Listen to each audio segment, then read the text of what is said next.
எபிரேயர் 3ஆம் அதிகாரம் 12வது வசனத்தை வாசிக்கணும்.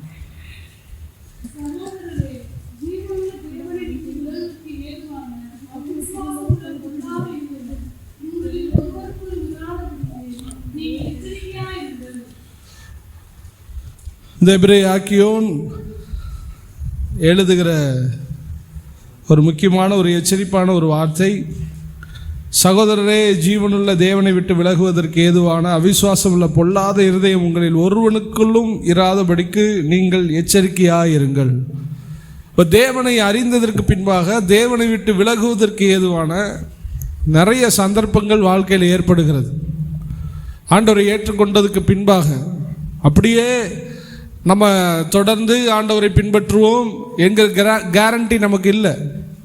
தொடர்ந்து பின்பற்ற வேண்டும், அது கட்டளை.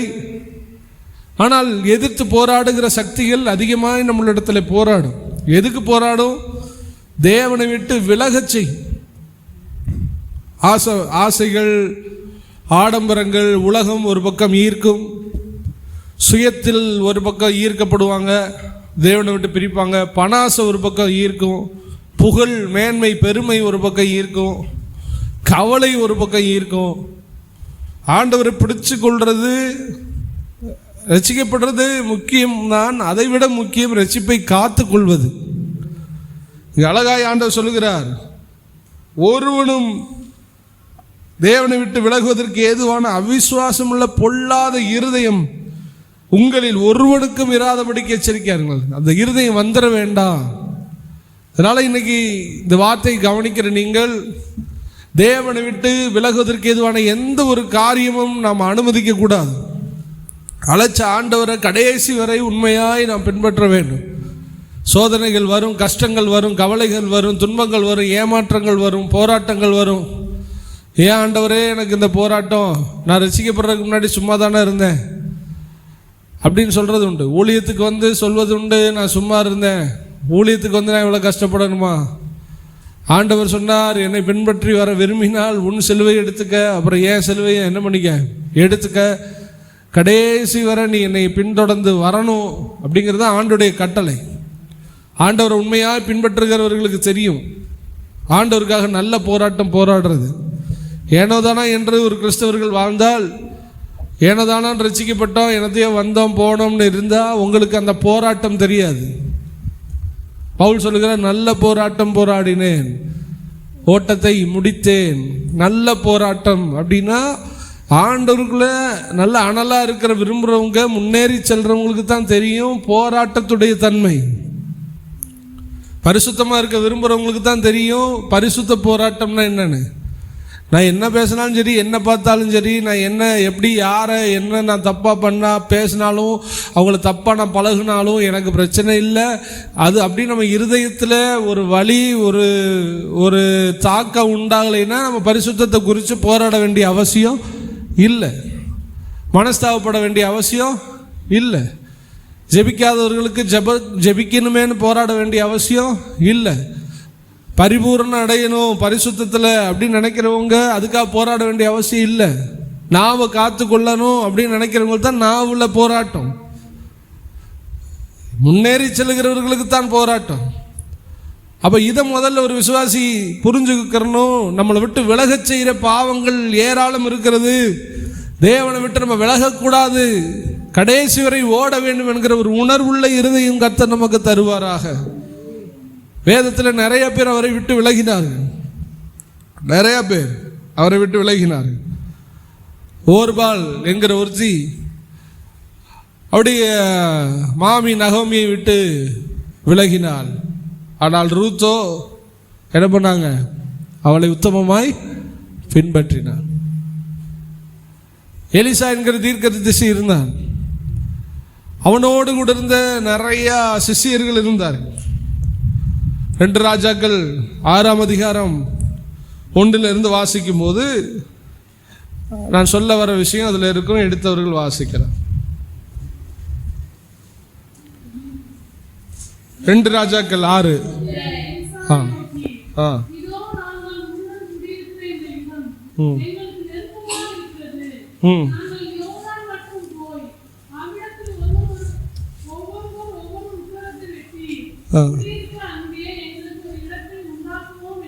பாருங்க, எலிசாவோடு இருந்த சீசர்கள் என்றால் யாருன்னா, குரு எங்க சாப்பிட்றாரோ அங்க சாப்பிடணும், குரு எங்க தூங்குறாரோ அங்க தூங்கணும், குரு எங்க தங்குறாரோ அங்கதான் அவங்க என்ன பண்ணணும், தங்கணும்.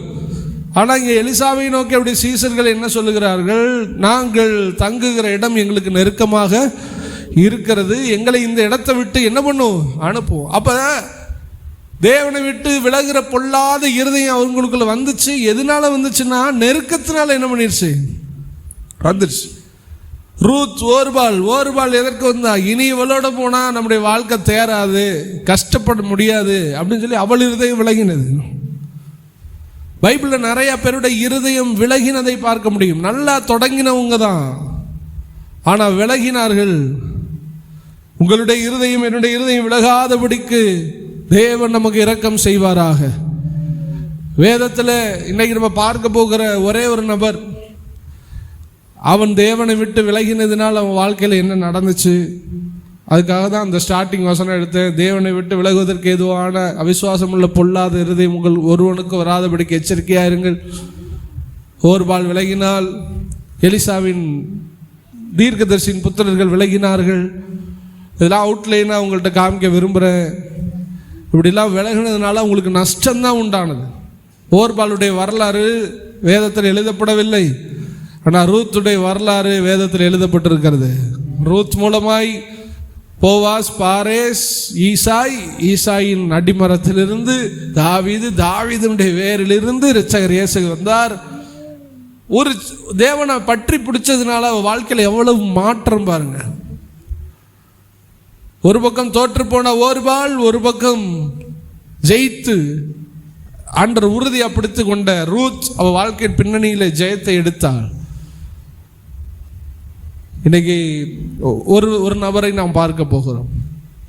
எல்லாம் தெரிஞ்ச ஒரு ஆள் தான் லோத். தேவனை விட்டு மனுஷனை விட்டு அவன் விலகினதினால் அவன் வாழ்க்கையில் என்னென்ன இழப்புகளை சந்தித்தான். ஆண்டவரை விட்டு விலகக்கூடாது அப்படிங்கிற ஒரு எச்சரிப்பை பெறும்படியாய் இன்னைக்கு நம்ம லோத்தை குறித்து நாம் பார்க்க போகிறோம். ஆதியாகமத்தின் புஸ்தகம் 11ஆம் அதிகாரம் 27, 28, 31 வசனங்களை வாசிக்கிறோம்.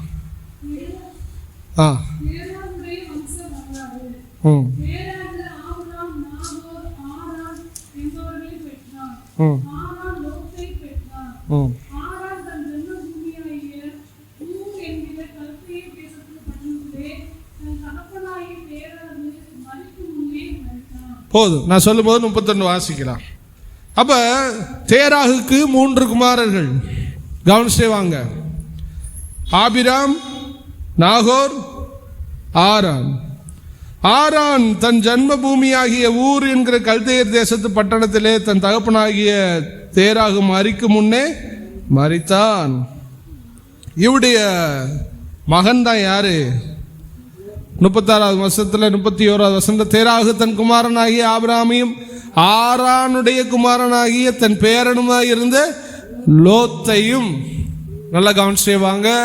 தேராகுக்கு 3 குமாரர்கள், ஆபிரகாம், நாகோர், ஆரானுடைய மகன் லோத்து.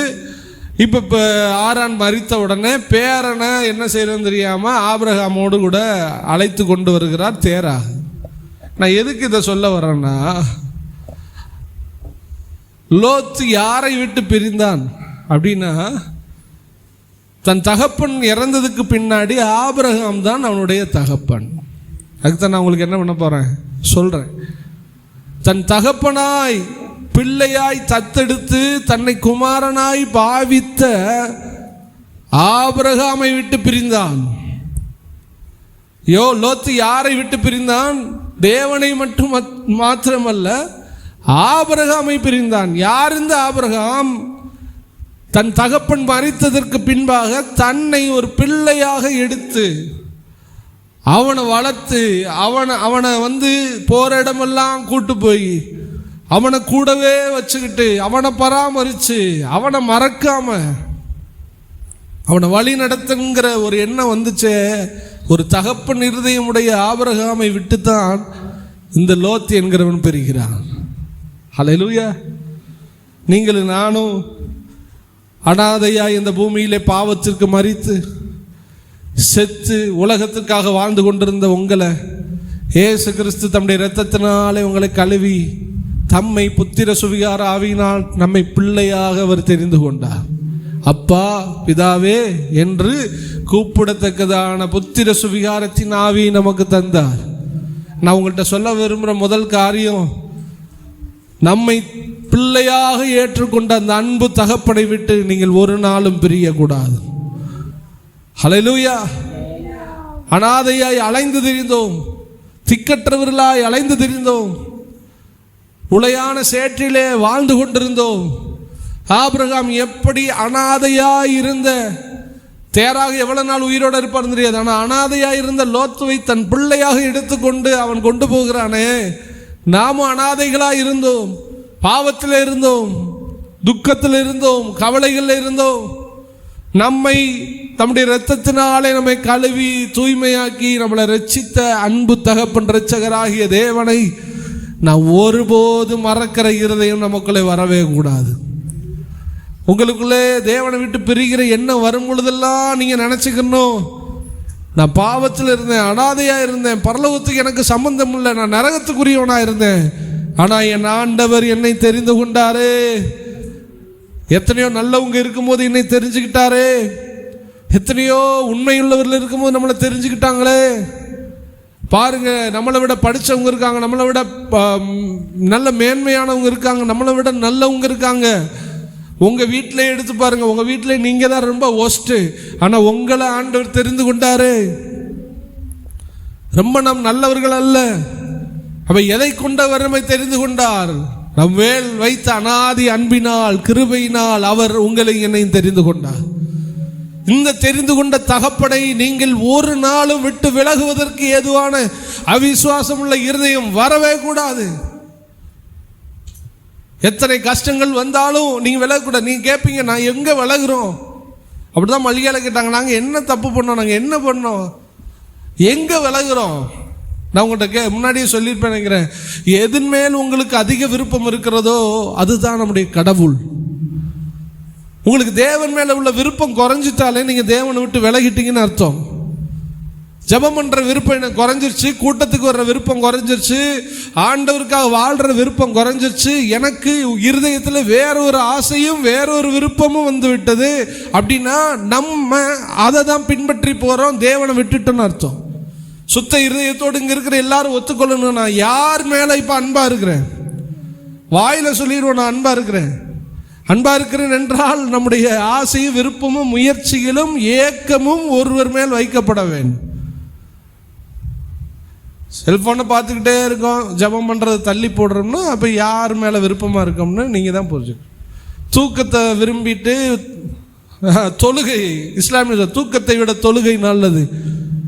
தூக்கத்தை விரும்பி ஜபத்தை தள்ளி போடுறோம்னா வாயில் சொல்லுவோம் நான் தேவனை உங்களை நேசிக்கிறேன்னு, ஆனால் இங்கே தூக்கம் தான் நாம் அதிகம் நேசிக்கிறோம், மொபைல் தான் அதிகம் நேசிக்கிறோம், டிவி தான் அதிகம் நேசிக்கிறோம், ஃப்ரெண்ட்ஸோட போகிறது வெளியில் சுற்றுறது தான் எனக்கு முக்கியம் அப்படின்னு சொல்லிட்டு அதை முக்கியப்படுத்தி தேவனை தள்ளினா நம்ம யாரை முன்னிலைப்படுத்துகிறோம் நீங்களே யோசிக்கிறோம். நம்முடைய தொழிலை முன்னிலைப்படுத்தி தேவனை தள்ளுறோம்னா யாரை நேசிக்கிறோம் யாரை நேசிக்கலை. அப்போ நேசிக்கிறோம் நேசிக்காதுங்கிறது நம்முடைய செயல்பாடுகளில் தெரியும். அவர்களின் இருதயத்தில் நேசிக்கிறேன்னு சொல்கிறாங்க, வாயினால் நேசிக்கிறேன்னு சொல்கிறாங்க, இருதயத்தில் என்னை விட்டு என்னவா இருக்கிறாங்களா, தூரமாக இருக்கிறேன். இன்னைக்கு நீ முடிவு பண்ணுக்கிறேன், நான் விலகலைன்னு சொல்லாதீங்க. ரசிக்கப்பட்டவனுடைய பெரிய பிரச்சனையே நம்ம பின்மாறுறது நமக்கே தெரியாது, நான் பின்மாறுறது நமக்கே தெரியாது. நம்முடைய மாம்சமும் கூட தேவனை நோக்கி கூப்பிடும். ரட்சிப்பில் வளர்ந்து கொண்டிருக்கிற அனுபவம்னா என்ன தெரியுமா? உயிரோடு இருக்கிற அனுபவம்னா மானானது நீரோடை வாஞ்சிக்கிறது போல என் ஆன்மா உம்மை நோக்கி வாஞ்சித்து கதறுகிறது. இந்த ஆத்மா அந்த ஜீவனுக்காக வாஞ்சித்து கதறும். நீங்கள் உலகத்திலேயே ரொம்ப நேசித்த நபர்கள் யாராவது ஒரு ஆள் மனசில் வச்சுக்கிறேன், ரொம்ப நேசிக்கிறேன், என் கணவனையோ என் மனைவியோ என் பிள்ளைகளையோ நான் ரொம்ப நேசிச்சேன்னு சொன்னீங்களா, உங்கள் இருதயம் அப்படி ஏங்குற ஒரு இருதயம் இருக்குது பார்த்தீங்களா, இதை விட பல மடங்கு இறைவன் இயேசு மேலே இருக்கணும். அதுதான் மானானது நீரோடை வாஞ்சிக்கிறது. இது இல்லைன்னா நீங்கள் சொல்லுவீங்க நான் ஆண்டரோட இருக்குன்னு. ஆனால் நான் சொல்கிறேன், இந்த உணர்வு இல்லாவிட்டால் நாம் ஆண்டரோட இல்லைன்னு நான் சொல்ல வர்றேன். அல்லேலூயா. சொல்லி ஜெபிக்கிறது அல்ல கிறிஸ்தவ வாழ்க்கை. பைபிள் படிக்கலையே நான் இன்னைக்கு ஐயோ ஏதாவது ஆயிருமே அப்படின்னு படிக்கிறது அல்ல. வேதத்தை நேசித்து வாசிக்கிற இடத்துக்கு வரும்போது தான் நீங்கள் தேவனோட இருக்கீங்க, இல்லை விலகிட்டீங்கன்னு அர்த்தம். இங்க என்ன சொல்ற சகோதரரே, அந்த பொல்லாத இருதயம் உங்களுக்கு வந்துடாதபடிக்கு எச்சரிக்கையா இருங்க. உனக்கு தெரியாமலே வந்துடும். நீ கர்த்தர் உங்கள் இருதயத்தை புடமிட்டு பார்ப்பாராக. எது மேல விருப்பம், எது மேல ஆசை, எதை வலுக்கட்டாயமா செய்றீங்க, எதை கடமைக்காக செய்றோம். வீட்டில் பீட்ரூட்டை ரசத்தையும் வச்சுக்கிட்டு பிள்ளைகிட்ட கொடுங்க. ஓ பீட்ரூட்டு அப்படின்னு சாப்பிடும். சி என்னத்தை போட்டேன்னா தின்னு, நல்லது, மருந்து, கீரையை வேற. பிரியாணி வைங்க, 12 மணிக்கு பசிக்குது, ரெடி ஆயிட்டார். இன்னைக்கு உங்களுக்கு கிறிஸ்தவ வாழ்க்கை ரசமும் கீரை மாதிரி இருக்கா, பிரியாணி மாதிரி இருக்கா, அவ்வளோதான். துடிக்கிறீங்களா, திணிக்க வேண்டியது இருக்கான்னு பார்த்துக்கோ.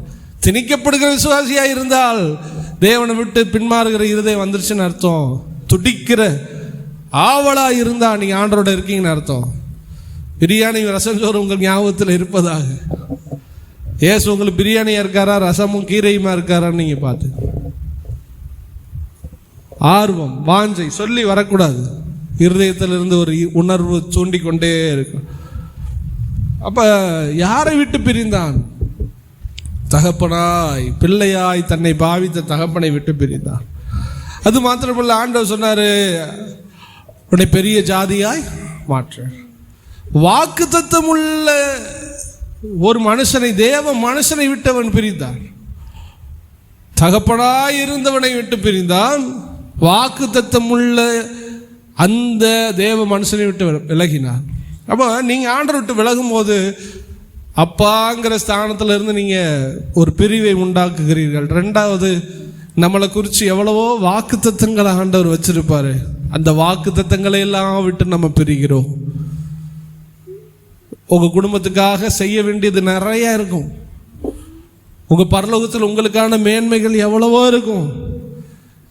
நீங்கள் தேவனை விட்டு பிரியும் போது நீங்கள் இதையும் தொலைஞ்சு போறீங்க. அதை நீங்கள் தொலைச்சிடுறீங்க. அதை நீங்கள் புரிஞ்சுக்கணும். அதான் வெளிப்படுத்தல சொல்லுவார், ஒருவனும் உன் கிரீடத்தை பறித்து கொள்ளாதபடிக்கு எச்சரிக்கையா இரு, அதை பற்றி கொண்டிரு. ஹல்லேலூயா. உங்களுக்கு எக்ஸாம்பிள் சொல்றேன். உங்க பிள்ளைய ரெண்டு கற்பனையில் உங்க பிள்ளைய நீங்க பார்த்துக்கிறங்க.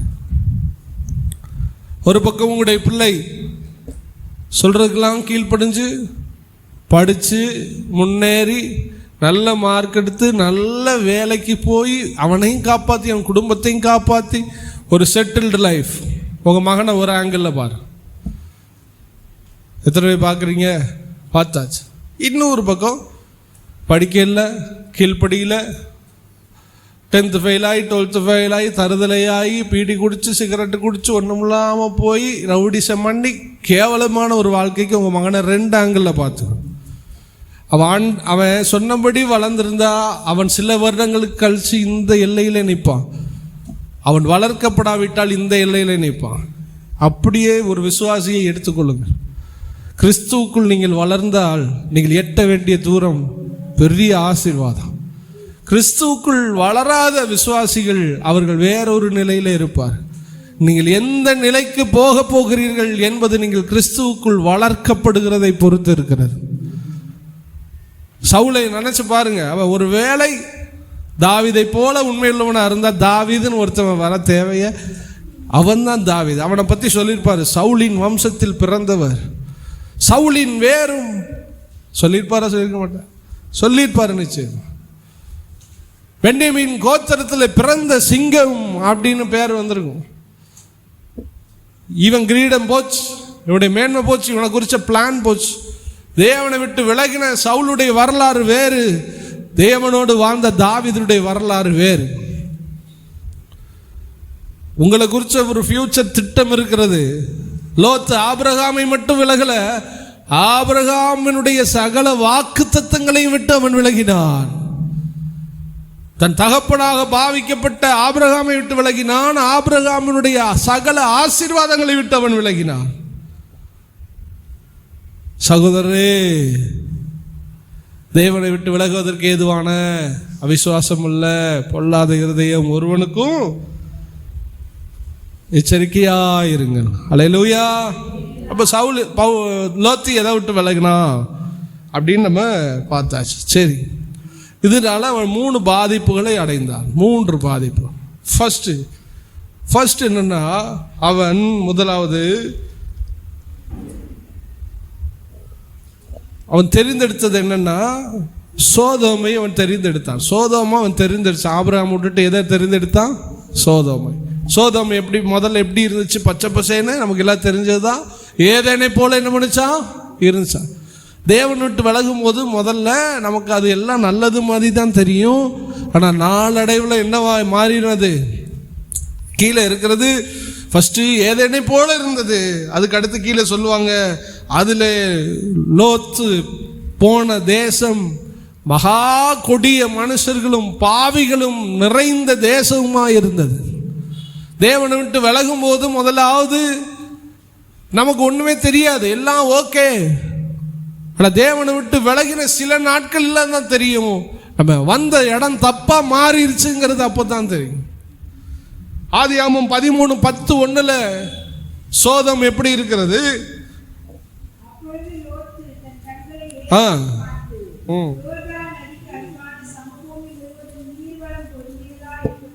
நீர்வளம் புரிஞ்சிருந்தான், ரொம்ப செழிப்பா இருக்கு. தேவன் விட்டு விலகினவனே கொஞ்சம் சக்சஸா இருக்கிற மாதிரி தெரியும். ஆஹா, ஆண்டவர் நம்மளோட தான் இருக்காரு அப்படின்னு.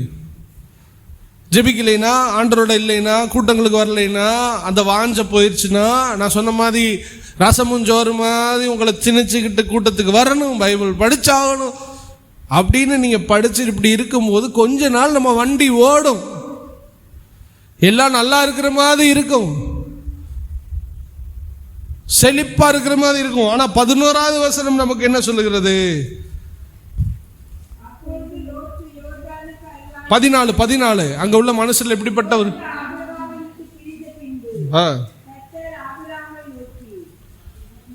13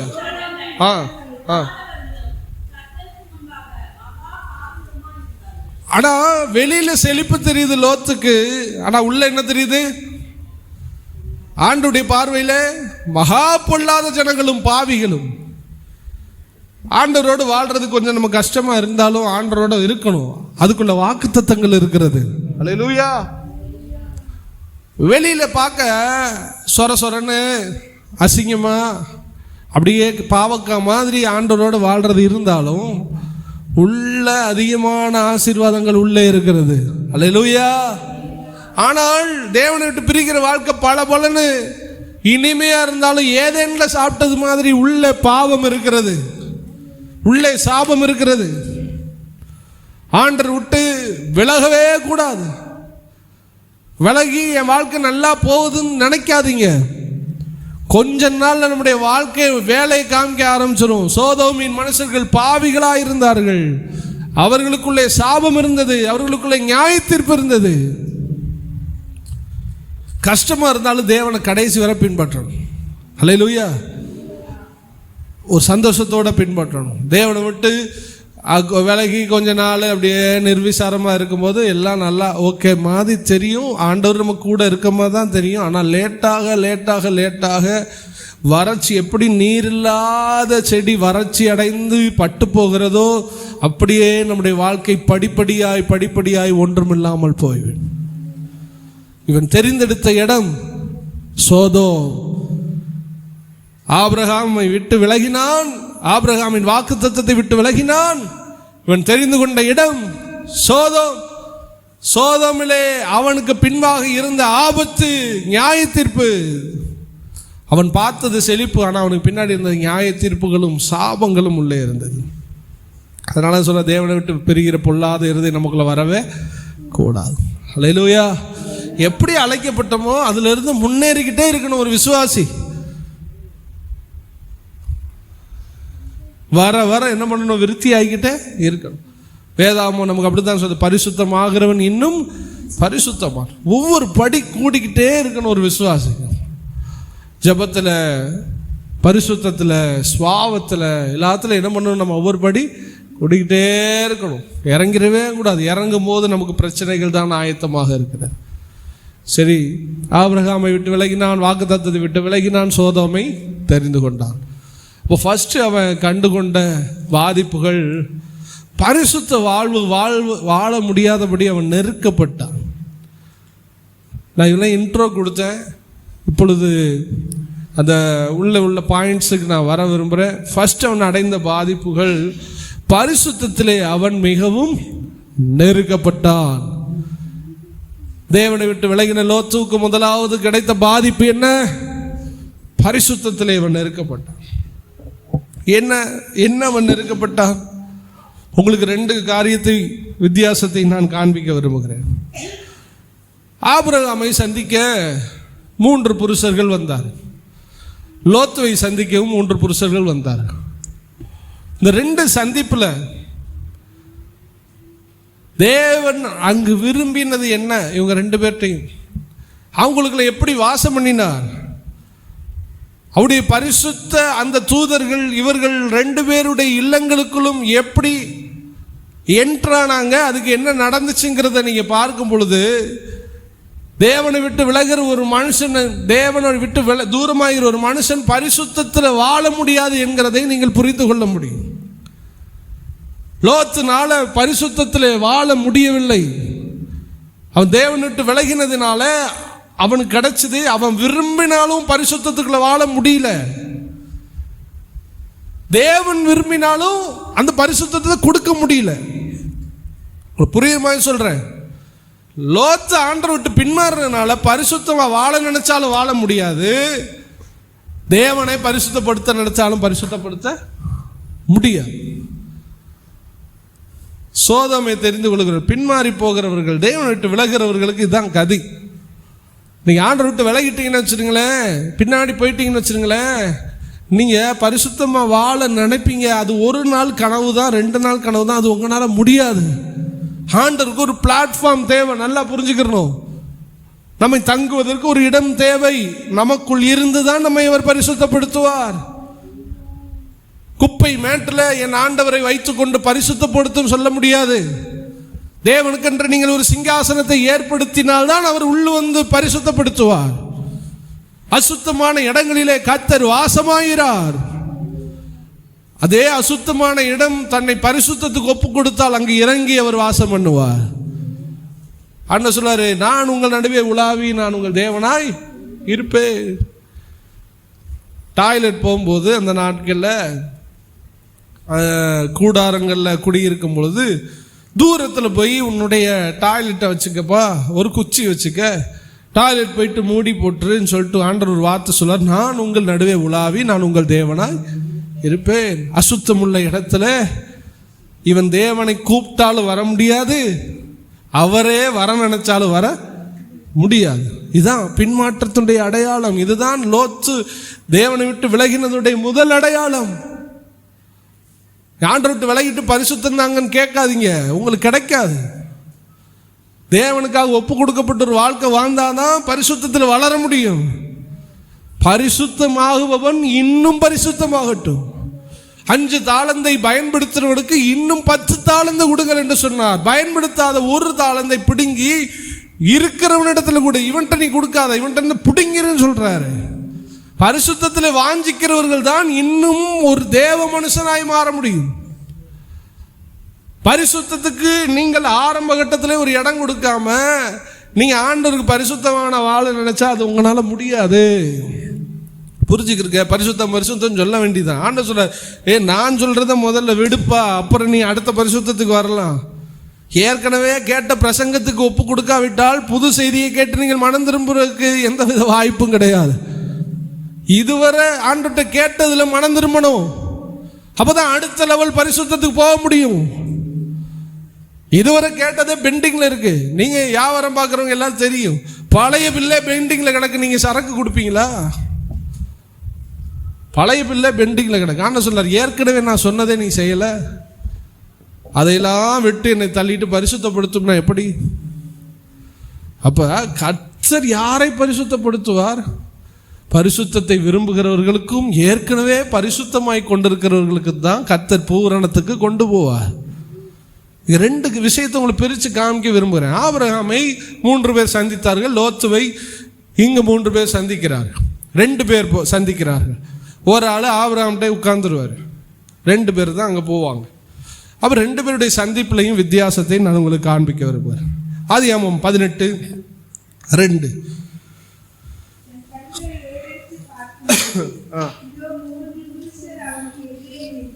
போதும்.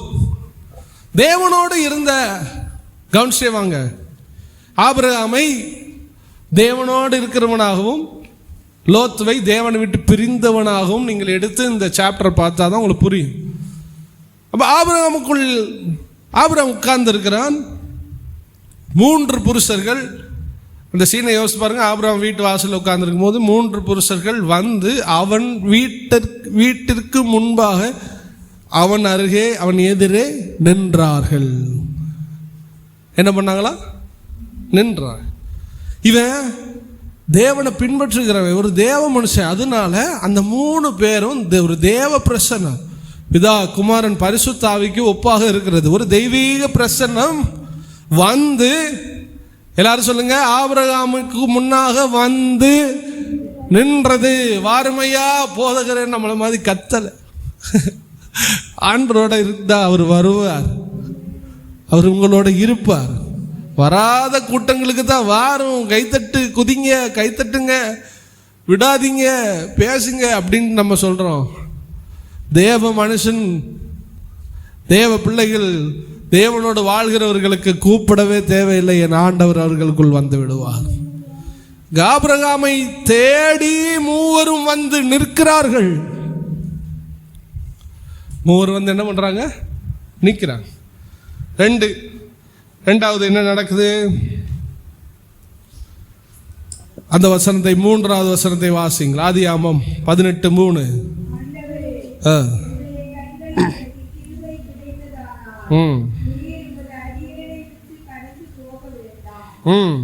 5வது வசனம்.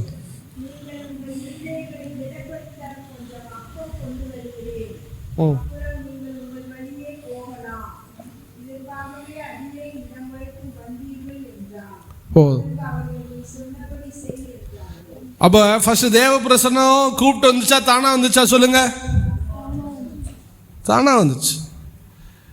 நீங்க இதை வச்சே புரிஞ்சுக்கிறணும், நம்ம எந்த இடத்துல இருக்கோம் நீங்களே உங்களுக்கு கண்டுபிடிச்சுக்கிறீங்க, நான் என்னை கண்டுபிடிச்சுக்கிறேன். தானா வந்துச்சு. இப்ப சொல்றாரு, எங்க வீட்டுக்குள்ள என்ன பண்ணுங்க, உள்ள வாங்க, நான் கொடுக்குற ஆகாரத்தை சமைக்கிற வரை நீங்க என்ன பண்ணுங்க, கொஞ்சம் இருங்கன்னு சொன்னோடனே நீ சொன்னபடி செய் அப்படி சொல்லி வெயிட் பண்ண. 3 படி மாவும் ஒரு இளங்கன்று, ஒரு ஃபங்க்ஷனுக்கு அடிக்கணும். ஒரு 250 பேர் 300 பேருக்குன்னா 30 கிலோவாவது என்ன பண்ணணும் இருக்கு. ஒரு 30 கிலோ மாடை அறுக்கணும். 3 படிங்கும் போது 15 கிலோ மாவை சப்பாத்தி என்ன பண்ணணும் போடும். இது போடுறதுக்கு எவ்வளோ நேரம்? 5 நிமிஷத்துலையா? 15 கிலோ சப்பாத்தி, 30 கிலோ கறி. குறைஞ்சது, ரொம்ப வேகமாக பார்த்தாலும் குறைஞ்சது 2 மணி நேரத்துக்கு மேலே என்ன ஆகும்? நான் சொல்ற சரிதானா? 2 மணி நேரம் ஆகும். ஆகிற வர காத்து கொண்டிருந்து வெயிட் பண்ணி அவங்க கொடுத்ததை சாப்பிட்டு தான் போனாங்க இந்த 3 இப்போ தேவனோடு இருக்கிற தேவ மனுஷன் தேடி தேவ பிரசன்னம் இறங்கி வரும். அடுத்து அவன் குடும்பங்களுக்குள்ளே இறங்கி வரும். அடுத்து அவன் எதையெல்லாம் விரும்புகிறானோ, பரிசுத்தத்துக்காக தேவனுக்கு கொடுக்க, தன்னையே பலியா கொடுக்க எதெல்லாம் விரும்புகிறானோ அதுவரை அதை வெயிட் பண்ணி அந்த லெவலுக்கு அவனை கொண்டு வர்ற வர, தாகம் தீர்க்கிற வர அந்த தேவ பிரசன்னம் அவனுக்குள்ளேயே தங்கி இருக்கும். மாத்திரமல்ல, முடிஞ்சிச்சு. முடிஞ்சதுக்கப்புறம் சாப்பிட்டாங்க, கிளம்புறாங்க. கிளம்பும்போது சொல்கிறாங்க, அடுத்த தடவை வரும்போது சாராள் கர்ப்பவதியாகி ஒரு பிள்ளை பெற்றிருப்பாள் என்று போகும்போது சும்மா போகல, ஆசீர்வாதத்தை கொடுத்து கடந்து போனார். இது ஆபிரகாம். ஆபிரகாமுக்கு என்னென்ன சொன்னாங்கன்னு சொன்னேன். தானாய் தேவ பிரசன்னம் சொல்லுங்க வந்துச்சு, அது நின்றாங்க. அடுத்து அவங்க வீட்டுக்குள்ளே வர சம்மதித்தார்கள். மூன்றாவது அவங்க சமைக்கிற வர வெயிட் பண்ணாங்க. அடுத்து வாக்கு தத்தங்களை என்ன பண்ணாங்க, கொடுத்துட்டு போயிட்டாங்க. இப்போ அப்படியே லோத்துக்கு வாங்க. லோத்து தேவனை விட்டு விலகின பொல்லாத இருதயம் உடையவன், ஆபிரகாமை விட்டு விலகினவன். அவன் வாழ்க்கையில் என்ன நடந்துச்சு? இதே ஆட்க இப்போ இவனை மீட் பண்ணுறாங்க. ஒரு ஆள் குறைஞ்சி தான் போகுது, 2 பேர் தான் அங்கே போகிறாங்க. ஆதியாகமம் 19:1-2 இப்போ லோத்து வீட்டுக்குள்ளே போகணும். என்ன நடக்குதுன்னு பாருங்க. ஆதியாகமம் 19:1-2.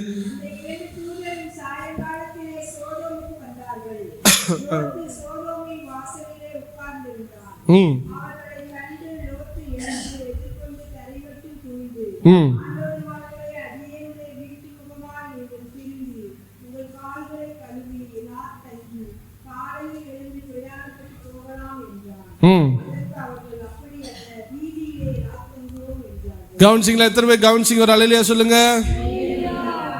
ஆண்டவரோட இருக்கிற ஆபிரகாமை எதுவுமே சொல்லல. தேவ பிரசனம் நின்றுச்சு. வீட்டுக்கு வாங்க சொன்ன வீட்டுக்கு வந்துச்சு. வீட்டுக்கு 3-4 மணி நேரம் சமைக்கிற வர உட்கார்ந்துச்சு. உட்கார்ந்ததுக்கு அப்புறம் ஆசீர்வதிச்சுட்டு போச்சு. இவன் தேவனோட இருக்கிறவன். தேவனோட இருக்கிற வீட்டில் ஆசீர்வாதம் இருக்கும், வாக்குத்தத்தங்கள் இருக்கும். உன்னை இன்னும் பரிசுத்தப்படுத்துவார், உனக்காக காத்திருப்பார், உன்னை தேடி வருவார், உங்க குடும்பத்துக்குள்ள வருவார். நீ கூப்பிடும் பொழுதிலே அவர் இறங்கி வருவார். இப்படி இருக்கா செக் பண்ணிக்கிறீங்க. இப்படி இருக்கீங்களா அல்லது நான் சொல்ல போற அடுத்த செக்ஷன் படி இருக்கீங்களா? என்னை நான் சேர்த்து தான் நான் சொல்றேன். இங்கு அதே ஆட்கள் தான். அந்த 2 தூதரும் சாயங்காலத்திலே சோதமுக்கு வந்தார்கள். லோத்து சோதமின் வாசலில் உட்கார்ந்திருந்தான். அவர்களை கண்டு, இங்க அவன் வீட்டுக்கு முன்னாடி வரல, நல்லா புரிஞ்சுக்கணும். ஆபிரகாம் உட்கார்ந்த பொழுது நின்றுச்சு. ஆனால் லோத்து உட்கார்ந்த பொழுதோ தேவ பிரசன்னம் போய் கொண்டிருந்தது. அந்த சீடு அந்த 3 புருஷர்கள் என்ன பண்ணிக்கிட்ட, 2 புருஷர்களும் போய்கிட்டு இருந்தவனை ஓடி போய், நம்ம பாட்டு படிச்சோமே, வருமையா சொல்லுங்க, உதகரே நிரப்புமையா. சில சபைகள்லாம் போய் நின்று 3வது பாட்டு எல்லாம் படி, அப்படிலாம் தேவையில்லை. நின்று அப்படி ஜபம் பண்ணும் போது தெய்வீக பிரசன்னம் இறங்கி வரும். சில வாங்க ஆண்டவரே வாங்க, காங்கிரட்டை உடைச்சிக்கிட்டு பொத்துக்கிட்டு லோத்துவ போல வாழ்க்கை இருந்தா இப்படித்தான் கூப்பிடணும். வாரும், என் வீட்டுக்கு வாரும். நீங்க சொல்லுவீங்க, அவனும் கண்டா இவனும் கண்டா. சும்மா சொல்லாது, அவன் எதிர்த்து நின்றுப்பாரு, உங்களுக்கு தெரியல. இல்லை சொல்றார், ஆண்டவர்மார்களே அடியவனுடைய வீட்டு முகமாய் திரும்பி உன் தலையை கொஞ்சம் திருப்புங்கப்பா. அப்ப எங்க பார்த்துக்கு இருக்காரு இவ்வளவு நேரம்? சோதமுக்கு போய்க்கிருந்தவரை இப்படி இருந்து கூப்பிட்டு பொத்துன்னு விழுந்து, வாருமையா உதகரே என் வீட்டுக்கு வாங்க, உங்க கழுத்தை கொஞ்சம் திருப்பி என் வீட்டு பக்கம் வாங்கயா சொல்றாரு. கை காலை கழுவிட்டு சாப்பிட்டு போங்க. சரி, என் வீட்டில் அப்படியே தங்குங்கன்னு சொல்லும்போது அவன் சொல்றான், அந்த 2 தூதர் சொல்றாங்க, நான் ரோட்லயே என்ன பண்ணிக்கிறேன். என்ன அர்த்தம்னு சொல்லுங்க? அப்படியே காரிக்கிட்டு மூஞ்சில துப்புன மாதிரி இருக்கும். ரோட்ல தூங்குறதும் சரி, சொல்லுங்க, உன் வீட்டில் தூங்குறதும் சரி. ஆபிரகாம்கிட்ட சொன்னாங்களா? அப்படி ஆபிரகாம்கிட்ட நின்றாங்க. எவ்வளோ நேரம் நின்றுருப்பாங்க? அப்படியே நின்றுருப்பாங்க. இவன் யதார்த்தமாக பார்த்து வீட்டில் உட்கார்ந்தாங்க, சாப்பிட்டாங்க, வெயிட் பண்ணாங்க, ஆசீர்வதிச்சாங்க. இன்னொன்று சொல்கிறேன், 2 பேர் போங்கடா, நான் ஆபிரகாம்கிட்ட பேசிக்கிருக்கேன். தூதனானவர் பேசிக்கிட்டு இருந்தார். நேரத்தை செலவழிக்க விரும்பினார், ரகசியங்களை பேசினார். அங்கதான் லோத்துக்கும் அவனுக்குள்ள போராடுகிறது.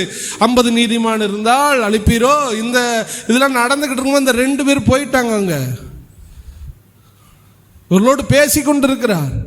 ஆனா லோத்துவோ போத்துன்னு எதிர்த்தாப்புல போய் மறிச்சு, ஐயா இங்க ஒருத்தன் இருக்கையா, லோத்துன்னு ஒருத்தவன், நானும் விசுவாசி தான், தயவுசெய்து வாங்க. அவர் கேட்பார், நீ விசுவாசி, நான் ஏன்டா சோதமுக்கு போனேன், ஏன் வாக்குத்தத்தை விட்டு போனேன், ஏன் ஆபிரகாம் விட்டு போனா, இப்ப வான்னு கூப்பிடுறியே, என் நினைவுல கூட நீ இல்லை. போனவரை பிடிச்சி வம்படியா இழுத்து, வாங்க சாப்பிடுங்க. சரி சாப்பிட்றேன். என் வீட்டில் தங்க, உன் வீட்டில் என்ன தர, சும்மா ரோட்டில் கூட தங்க. நினச்சி பாருங்க, அந்த ட்ரினிட்டி, அந்த ஆவியானுடைய பிரசன்னம், அந்த 3 தேவர்களாக இருக்கு நம்முடைய தேவன் வீதியிலே தங்கி. ஒரு விசுவாசி இருக்கும்போது நான் ரோட்டில் தங்கிறையா, உன் வீட்டுக்கு வர தேவையில்லைன்னு சொன்னால் எவ்வளோ ஒரு அவமானம், எவ்வளோ நம்ம அந்த கேவலமான ஒரு வாழ்க்கை வாழ்ந்துக்கிட்டு இருக்கோன்னு யோசிச்சு பாரு. உங்கள் வீட்டுக்கு ஆண்டவர் வர்றாரா, இல்லை வாங்க வாங்கன்னு கூப்பிட்டுக்கிட்டு இருக்கீங்களா? நீ வாங்கன்னு கூப்பிடவே தேவையில்லை. என்னை கேட்டால் நீங்கள் நீதிமானாக இருந்தால், பரிசுத்தமாக இருந்தால், உங்கள் வீட்டுக்குள்ளே நீங்கள் வற்புறுத்தி தேவ பிரசனத்தை உணர வேண்டிய கட்டாயம் உங்களுக்கு இல்லை. நீங்கள் ஆண்டவரோடு இருந்தால் தேவ பிரசனம் உங்களோடு கூட இருக்கும். நீ வசனத்தின்படி வாழ்ந்தால் தேவ பிரசனம் உங்களோடு கூட இருக்கும். பரிசுத்தமாய் வாழ்ந்தால் தேவ பிரசனம் உங்களோடு கூட இருக்கும். வாங்க ஆண்டவரே, நிரப்புங்க ஆண்டவரே, என் குடும்பத்தை ஆசீர்வதிங்க ஆண்டவரே, எனக்குள்ள இருங்க ஆண்டவரேன்னு நம்ம சொல்ல தேவையில்லை. எங்கு போனாலும் நம் ஆண்டவர் நம்மை சந்திப்பார், நமக்குள்ளே வருவார், நம் குடும்பத்தை ஆசீர்வதிப்பார். நம்முடைய செய்கைகளில் எல்லாம் அவர் பிரியமாக இருப்பார். ஹல்லேலூயா. வீதியில் தங்குறது சரின்னு சொல்லிட்டேன். இன்னைக்கு உங்களை பார்த்து ஆண்டவர் இப்படி சொல்லுனா எப்படி இருக்கும்? உன்கிட்ட தங்குறதும் சரிடா, வெளியில் எவன்ட்டாவது ஒரு குடிகாரன்ட்ட தங்குறதும் சரி அப்படின்னு சொன்னால், லோத்துடைய பரிதாப நிலை, நீ தேவனை விட்டு பிரிந்தாய். எனவே தான் ஆண்டுடைய பிரசன்னம் நம்மளை தொடலை. ஹல்லேலூயா. இன்னைக்கு ஆண்டுடைய விட்டு விலகிற பொல்லாத இருதயம் உங்களுக்குள்ளே வரக்கூடாது என்று கர்த்தர் விரும்புகிறார். சரி, முடிஞ்சு கை காலில் உளுந்துட்டான், அழுது புரண்டுட்டான். வாங்க ஆண்டவரே, வாங்க ஆண்டவரே, வாங்க ஆண்டவரே, சரி வந்து தொலைகிறேன் அப்படின்னு வந்துட்டேன். உள்ளதான் வந்திருக்காரு, கதவை அடைச்சிருக்காரு. நான் ஃபர்ஸ்ட் சொல்ல நினைவு கூறுங்கள், தேவனை விட்டு விலகிறவன் தேவனுக்காக வாழ விரும்பினாலும் வாழ முடியாது, தேவனால் நினைச்சாலும் வாழ முடியாது. உங்களை ஒப்பு கொடுத்தா மட்டும்தான் நீங்க வாழ முடியும். சரி நான் வர்றேன்டா அப்படின்னு சொல்லிட்டாரு. வந்துட்டாரு, வீட்டுக்குள்ளே போகிறாங்க, கதவை அடைச்சாங்க. அவர் நிம்மதியாக கூட வீட்டுக்குள்ளே இருக்க விடலை. சிறிது நேரத்துக்குள்ளே வாசல்கள் தட்டப்படுகிறது. ஹல்லேலூயா. வாசல்களை தட்டுகிறார். என்ன வாசல்கள்? பாவத்தின் நெருக்கம் அங்கே உண்டாகிறது. தட்டி, ஏய் லோத்து, வீட்டுக்கு வந்த 2 அந்த அழகான அந்த தூதர்கள் யார்? சோதம்ல நாங்கள் பொம்பளைகளோட பாவம் செஞ்சு எங்களுக்கு போர் அடிச்சு, ஆண்களோட ஆண்கள் பாவம் செய்கிற இடத்துக்கு வந்து அவங்களும் போர் அடிச்சு, அழகான வாலிபரில் பார்த்து எங்களுக்கு ரொம்ப நாள் ஆச்சு. இறை தூதன் இறங்கி வந்திருக்கான், வீட்டை விட்டு வெளியில் அவனை அனுப்பு. எதுக்குப்பா? பாவம் செய்யணும். யார்? பெரியோர் முதல் சிறியோர் வரை தட்டு. நான் உங்களுக்கு சொல்கிறேன், லோத்து வாருமையா, நிரப்புமையா, ஆண்டவரே கதறி கூப்பிட்டு இவர் உள்ள வந்து ஓகே வர்றேன்னு சொல்லிட்டு இவர் நினச்சி பாவம் பார்த்து வந்து இவன் பரிதாபப்பட்டு கத்தி உள்ள வந்த சில வினாடிகளில் கதவு தட்டப்படும். என்ன தட்டப்படுகிறது? வெளியில அவனை இழுத்துட்டு வெளியில வா. வசனம் இருக்கும், அவர்களை அவர்கள் மிகவும் நெருக்கினார்கள். ஆதியாகமம் 19:30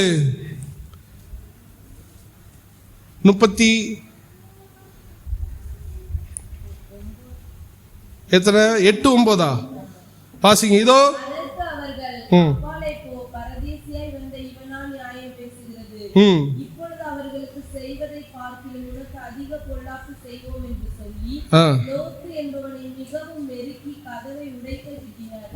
நெருக்கி சொல்லுங்க, கதவை உடைச்சு வெளியில இழுக்கிறாங்க. நல்லா புரிஞ்சுக்கிறங்க, தேவனை விட்டு விலகுனதுக்கு அப்புறம் தேவ பிரசனத்தை எதிர்பார்க்காதீங்க.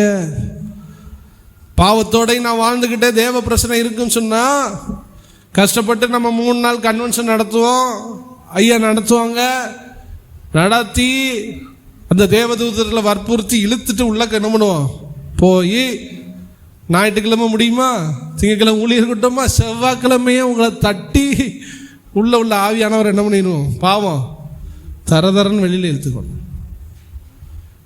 நெருக்கப்படுவோம். பரிசுத்தத்திலே வாழ நினைச்சு லோத்து நெருக்கப்படுகிறான். ஆண்டவரே வாரும் என் வீட்டுக்குள்ளே தங்கும். உண்மைதான்ப்பா நீ கூப்பிட்டது, ஆனால் நீ உள்ள வந்தேன். ஆனால் உள்ள வந்து சில நேரங்களில் சோதோமின் பாவம் அவரை வெளியிலே இழுத்து கொண்டு போட்டது. நீங்க ஆண்டவருக்கு ஒப்பு கொடுக்காம கிறிஸ்தவ வாழ்க்கை வாழ முடியாது. தேவ பிரசனத்தை நீங்க எதிர்பார்க்காதிருங்கள். தேவ பிரசனம் உங்களுக்குள்ள வந்தாலும் அது நிலைத்திருக்காது. திங்கக்கிழமை இன்னைக்கு செய்தியை கேட்டு நீங்க மனம் திரும்பி போவீங்க. நாளைக்கு நீங்க எதுல விழுந்தீங்களோ அதுல திரும்ப விழுவீங்க. உங்க உள்ளத்திலிருந்து சோதோமின் பாவங்கள் உங்களை தட்டி வெளியே ஆவியானவரை இழுத்து வெளியே கொண்டு போகும். ஏன்? என்ன பிரச்சனை? நீ சோதோமை விட்டு வெளியே வர வேண்டும். சோதோமை விட்டு வெளியே வந்தால் மட்டும்தான் தேவ பிரசனம். மீண்டும் அந்த ஆபிரகாமோடு நீ இணைய வேண்டும். மீண்டும் அந்த வாக்குத்தத்த பூமியில நீ பயணிக்க வேண்டும். உன்னுடைய ஆசை விருப்பமாகிய சோதோமின் பாவங்கள் உங்களை விட்டு வெளியேறும் பொழுதே என் தேவ ஆவியானுடைய பிரசனம் உங்களுக்குள் வர ஆரம்பிக்கும். அப்படின்னா என்ன செய்யணும்? நீங்க விலகின ஒவ்வொன்றையும் ஆண்டவர்கிட்ட தூரம் போன ஒவ்வொரு விஷயத்தையும் ஆண்டவர்கிட்ட ஒப்பு கொடுத்து மனம் திரும்பணும். தீர்மானம் எடுக்கணும். மாறுறதுக்குரிய முயற்சிகளை காமிச்சு நீங்க சோதோமை விட்டு வந்துட்டேன்னு காமிச்சா மட்டும்தான் உங்க குடும்பத்தில் ஆண்டவர் வந்து தங்குவார். உங்க குடும்பத்தில் பூட்டப்பட்ட கதவுகள் எல்லாம் திறக்கும். ஆபிரகாம் வீட்டுக்கு வந்து கிட்டத்தட்ட 25 ஆண்டுகள் பூட்டி இருக்கப்பட்ட கற்பத்தை திறந்து ஈசாக்கு இன்னும் வாக்குத்தத்தத்தை கொடுத்தாரு. உங்க வீட்டில் எத்தனை கஷ்டம், எவ்வளவு கண்ணீர், இன்னும் திறந்துருச்சா, சரியாயிருச்சா? ஒண்ணுமே சரியாகல. காரணம் தேவ பிரசனம் உங்களுக்குள்ள இல்லை, எனக்குள்ள இல்லை. ஒரு பிளாட்ஃபார்மை உருவாக்குங்க. ஆண்டவருக்கு ஒரு ஆண்டவர் தங்கக்கூடிய ஒரு சூழலை நீங்கள் ஏற்படுத்துங்க. நான் புரியுற மாதிரி ப்ராக்டிக்கலாக சொல்கிறேன். தேவனுக்கு பிரியமில்லாத சோதிச்சு பார்த்து அதையெல்லாம் அறிக்கை செஞ்சு விட்டு இனி இந்த 2024 2வது மாதம் முடிகிற இடத்துக்குள்ள நான் வந்துட்டேன். இனி ஒரு தீர்மானம் எடுப்பேன். ஆண்டவரே, எதுலலாம் நான் பின்வாங்கினோ அதிலெல்லாம் நான் திரும்ப உயிர்ப்பிக்கப்பட்ட உன்னுடைய சமூகத்தில் நான் வருவேன். திரும்ப நான் அந்த நான் பின்பற்றுவேன், உமக்கா நான் வாழ்வேன் அப்படின்னு நீங்கள் ஒப்பு கொடுத்து அவர் உங்களை நம்பும் பொழுது அவருடைய தெய்வீக பிரசனம் உங்களை வந்து அடையும். அவர் உங்களுக்குள்ளே பரிபூர்ணமாய் வாசம் பண்ணுவார். எத்தனை பேர் புரியுது நான் சொல்றது? அல்லேலூயா. இன்னைக்கு கர்த்தர் உங்களுக்கு ஒரு தீர்மானத்தை தருவாரா? புரிஞ்சுச்சா? உள்ள நான் ஃபர்ஸ்டே சொல்றேன், இந்த ரசம் மாதிரி கட்டாயத்தில் இருந்தீங்கன்னா அதான் சோதோமினுடைய சூழல். அதில் தேவன் தங்க முடியாது. வானானது நீரோடு வாஞ்சிக்கிற மாதிரி நீங்கள் வாஞ்சிச்சாதான் அந்த பிரச்சனை வரும், தங்கும், ஆசீர்வதிக்கும். இன்னைக்கு உங்களை மாற்றிக்கிறீங்க. நம்மளை மாற்றாம தேவனை நம்ம ஆசீர்வாதத்தை எதிர்பார்க்க முடியாது. அவர் என்னை வந்து நிரப்பி ஆசீர்வதிக்க முடியாது. அவரால் நிலைச்சிருக்க முடியாது. அவர் விரும்பினாலும் முடியாது, நான் விரும்பினாலும் முடியாது. காரணம், பாவம் என்கிற இடைச்செவுர் அவருக்கும் நமக்கும் நடுவே இருக்கிறது. இதுல நம்ம வெளியில அதை உடைச்சா மட்டும்தான் தெய்வீக பிரசனத்தை நீங்கள் உணர முடியும். பரிசுத்தத்திலே அவன் நெருக்கப்பட்டான். அல்லேலூயா. சோதோமிலிருந்து தேவனை பிரியப்படுத்தவே முடியாது. என்ன செஞ்சிருக்கணும் சொல்லுங்க? லோத்து என்ன செஞ்சிருக்கணும்? இதை பார்த்து, ஏயா நீங்க இப்படி என்னை பார்த்து சொல்லலாமா? ரோட்ல தங்குவேன்னு சொல்றீங்களே, இந்த இடத்துல நீங்க வீட்டில் தங்க முடியாதபடி இழுத்துட்டு போறாங்களே, இந்த இடத்த முதல்ல காலி பண்ணுவோம், வாங்க போவோம். இவன் இல்லையா சொல்லியிருக்கணும் முதல்ல. சோதோமை தெரியாம தேர்ந்தெடுத்துட்டேன், இந்த இடத்த விட்டு என்ன பண்ணிடுவோம்? போயிடுவோம். நீங்க தான் எனக்கு முக்கியம். நீ கொஞ்சம் யோசிச்சு பாருங்க, லோத்து எவ்வளவு நாள் ஆயிருக்கும் இந்த ஆட்களை பார்த்து. ஆபிரகாம் அடிக்கடி பார்த்து அனுபவம். ஏன்னா ஆண்டவர் பேசிக்கிறான். லோத்து என்னைக்கு ஆபிரகாம்ட்டு போனான்னு அன்னையிலிருந்து இந்த தரிசனத்தை அவன் பார்க்கவே இல்லை. அதனாலதான் ஓடி போய் கூப்பிடுறான். தேவ பிரசன்னத்தை நீங்க அனுபவிச்சு எத்தனை நாள் ஆச்சு? தேவ பிரசன்னத்தை அனுபவிச்சுக்கிட்டே இருக்கணும். அனுபவிக்கலைன்னா நீங்க சோதோமுக்கு நேர போறீங்கன்னு அர்த்தம்.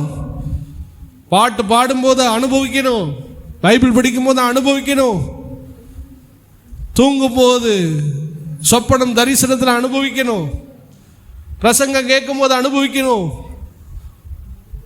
தேவ பிரசன்னத்தை இழந்து நீங்க ஆவியில உணராம ஒரு லைஃப் போய்கிட்டு இருக்குன்னா கொஞ்சம் நீ யோசிச்சுக்கிறீங்க, நம்ம ரொம்ப பின்னாடி போயிட்டோன்னு அர்த்தம். தேவ சமூகத்தில் அழுதுருப்பீங்க ஒரு நாள், ஒரு காலத்தில். அதெல்லாம் ஒரு உன்னத அனுபவம்.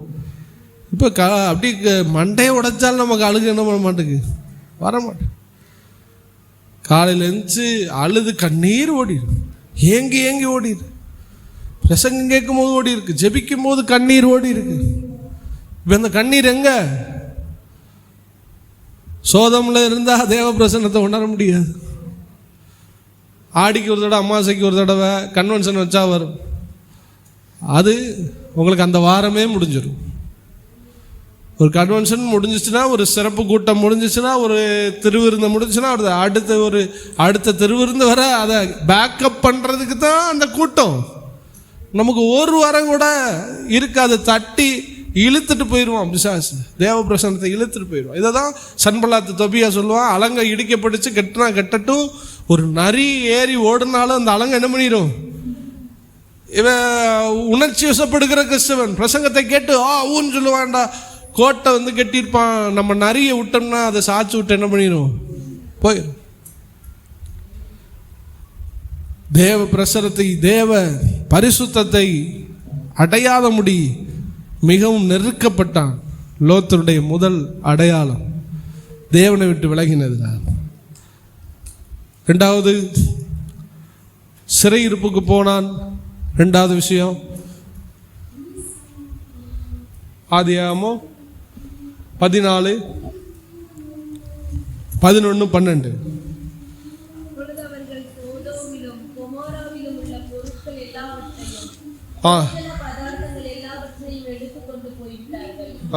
ஆபிரகாமின் சகோதரனுடைய குமாரனாகிய லோத்து சோதோமிலே குடியிருந்தபடியால் அவனையும் அவன் பொருட்களையும் கொண்டு போய்விட்டார்கள். கவனிங்க, இப்போ லோத்துக்கு பரிசுத்தம் கிடைக்கல. ஃபர்ஸ்ட் பரிசுத்த வாழ்க்காக நெருக்கப்பட்டான், அது முடியல அவனால, தேவனை விட்டு விலகினதுனால. ரெண்டாவது, இவன் சோதோமில் இருந்தான்.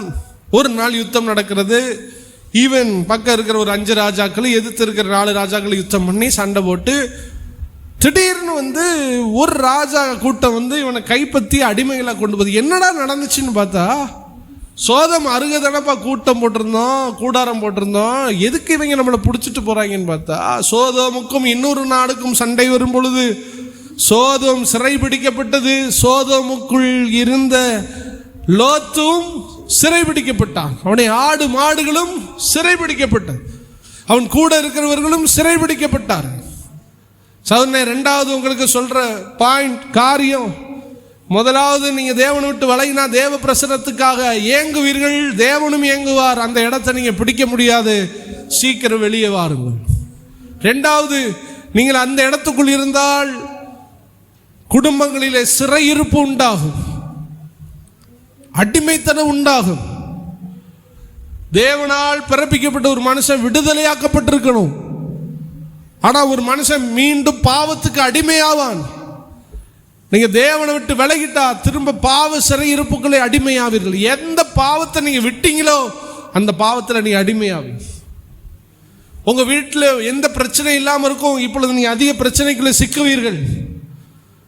எகிப்தியனுக்கு வந்த எந்த வியாதி உனக்கு வராது என்று சொன்னார். ஆனால் எகிப்தியனுக்குள்ள சகல வியாதிகளும் நமக்கு வரும்.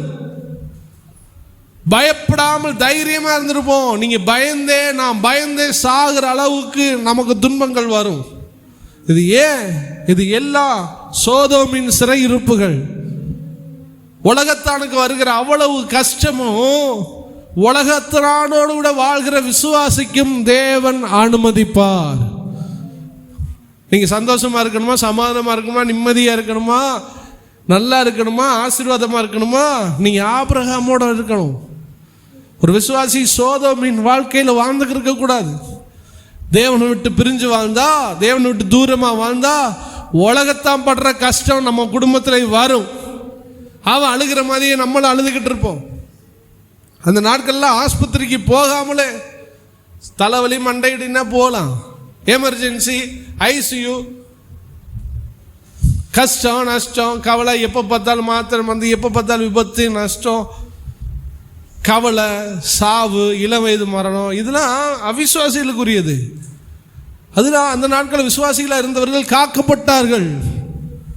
ஆனால் இதெல்லாம் நம்ம குடும்பத்தில் ஏன் நடக்குதுன்னா, ஏன் ஒரு துன்மார்க்கனுக்கு நடக்குது நம்ம குடும்பத்தில் நடக்குதுன்னா, துன்மார்க்கன் இருக்கிற இடத்துல நாம் இருக்கிறோம் என்ற அர்த்தம். நீதிமானுடைய கூடாரங்களில் கம்பீர சத்தம் இருக்கிறது. நானே உன் பரிகாரியாகிய கர்த்தர் என்று சொன்னார். நீ கடன் வாங்க மாட்டாய், கடன் கொடுப்பாய் என்று சொன்னார். ஒரு வழியாய் துரத்துவார்கள், 7 வழியாய் ஓடி போவார்கள் என்று சொன்னார். ஆனால் இது எல்லாம் நடக்காம வேற என் வாழ்க்கையில் நடக்குதுன்னா புரிஞ்சுக்கிறீங்க, நான் இருக்கிற இடம் சோதோம். எத்தனை பேர் குடும்பத்தில் கஷ்டத்தை அனுபவிச்சு புலம்பிக்கிட்டு இருக்கீங்க? நீங்க இருக்கிற இடத்துல ஆண்டவரோட நல்லா இருந்தா உங்க குடும்பத்தை கர்த்தர் ஆசீர்வாதமாய் வைப்பார்.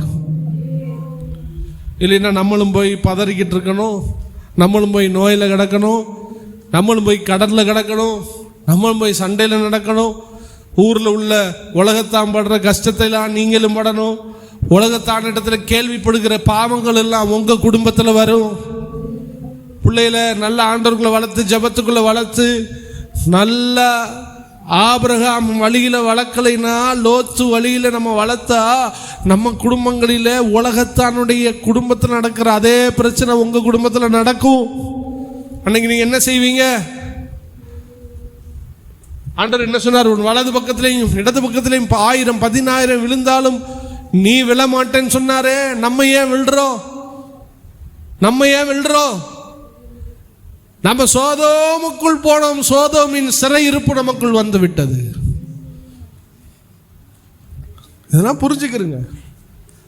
நிறைய பின்மாற்ற குடும்பங்களில் பார்த்தீங்கன்னா அப்படிதான். சீக்கிரம் மரணம், தீர்க்காயுச கர்த்தர் உங்களுக்கு கட்டளை எடுக்கிறார். துரிதமான மரணம், துரிதமான விபத்துகள், பயங்கரமான பாவக்கட்டுகள், சாபங்கள் ஏன் இப்படி வந்துச்சு? இருக்க வேண்டிய இடத்துல இல்லை. இருக்க வேண்டிய இடத்துல இருந்த ஆபிரகாமின் ஆசீர்வாதங்கள் வந்திருக்கும். கொஞ்சம் கம்பேர் பண்ணி பாருங்க ஆபிரகாமை லோத்தை.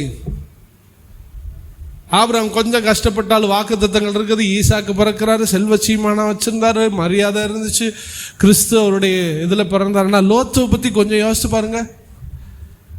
ஒன்றும் இல்லாமல் போய், தேவ பிரசனம் போய், பாவம் உள்ள வந்து சிறை பிடிக்கப்பட்டு எவ்வளோ கஷ்டத்தை இவன் அனுபவிச்சு போகிறான். இவன் வாழ்க்கை எப்படி போச்சு, இவன் வாழ்க்கை எப்படி போச்சு?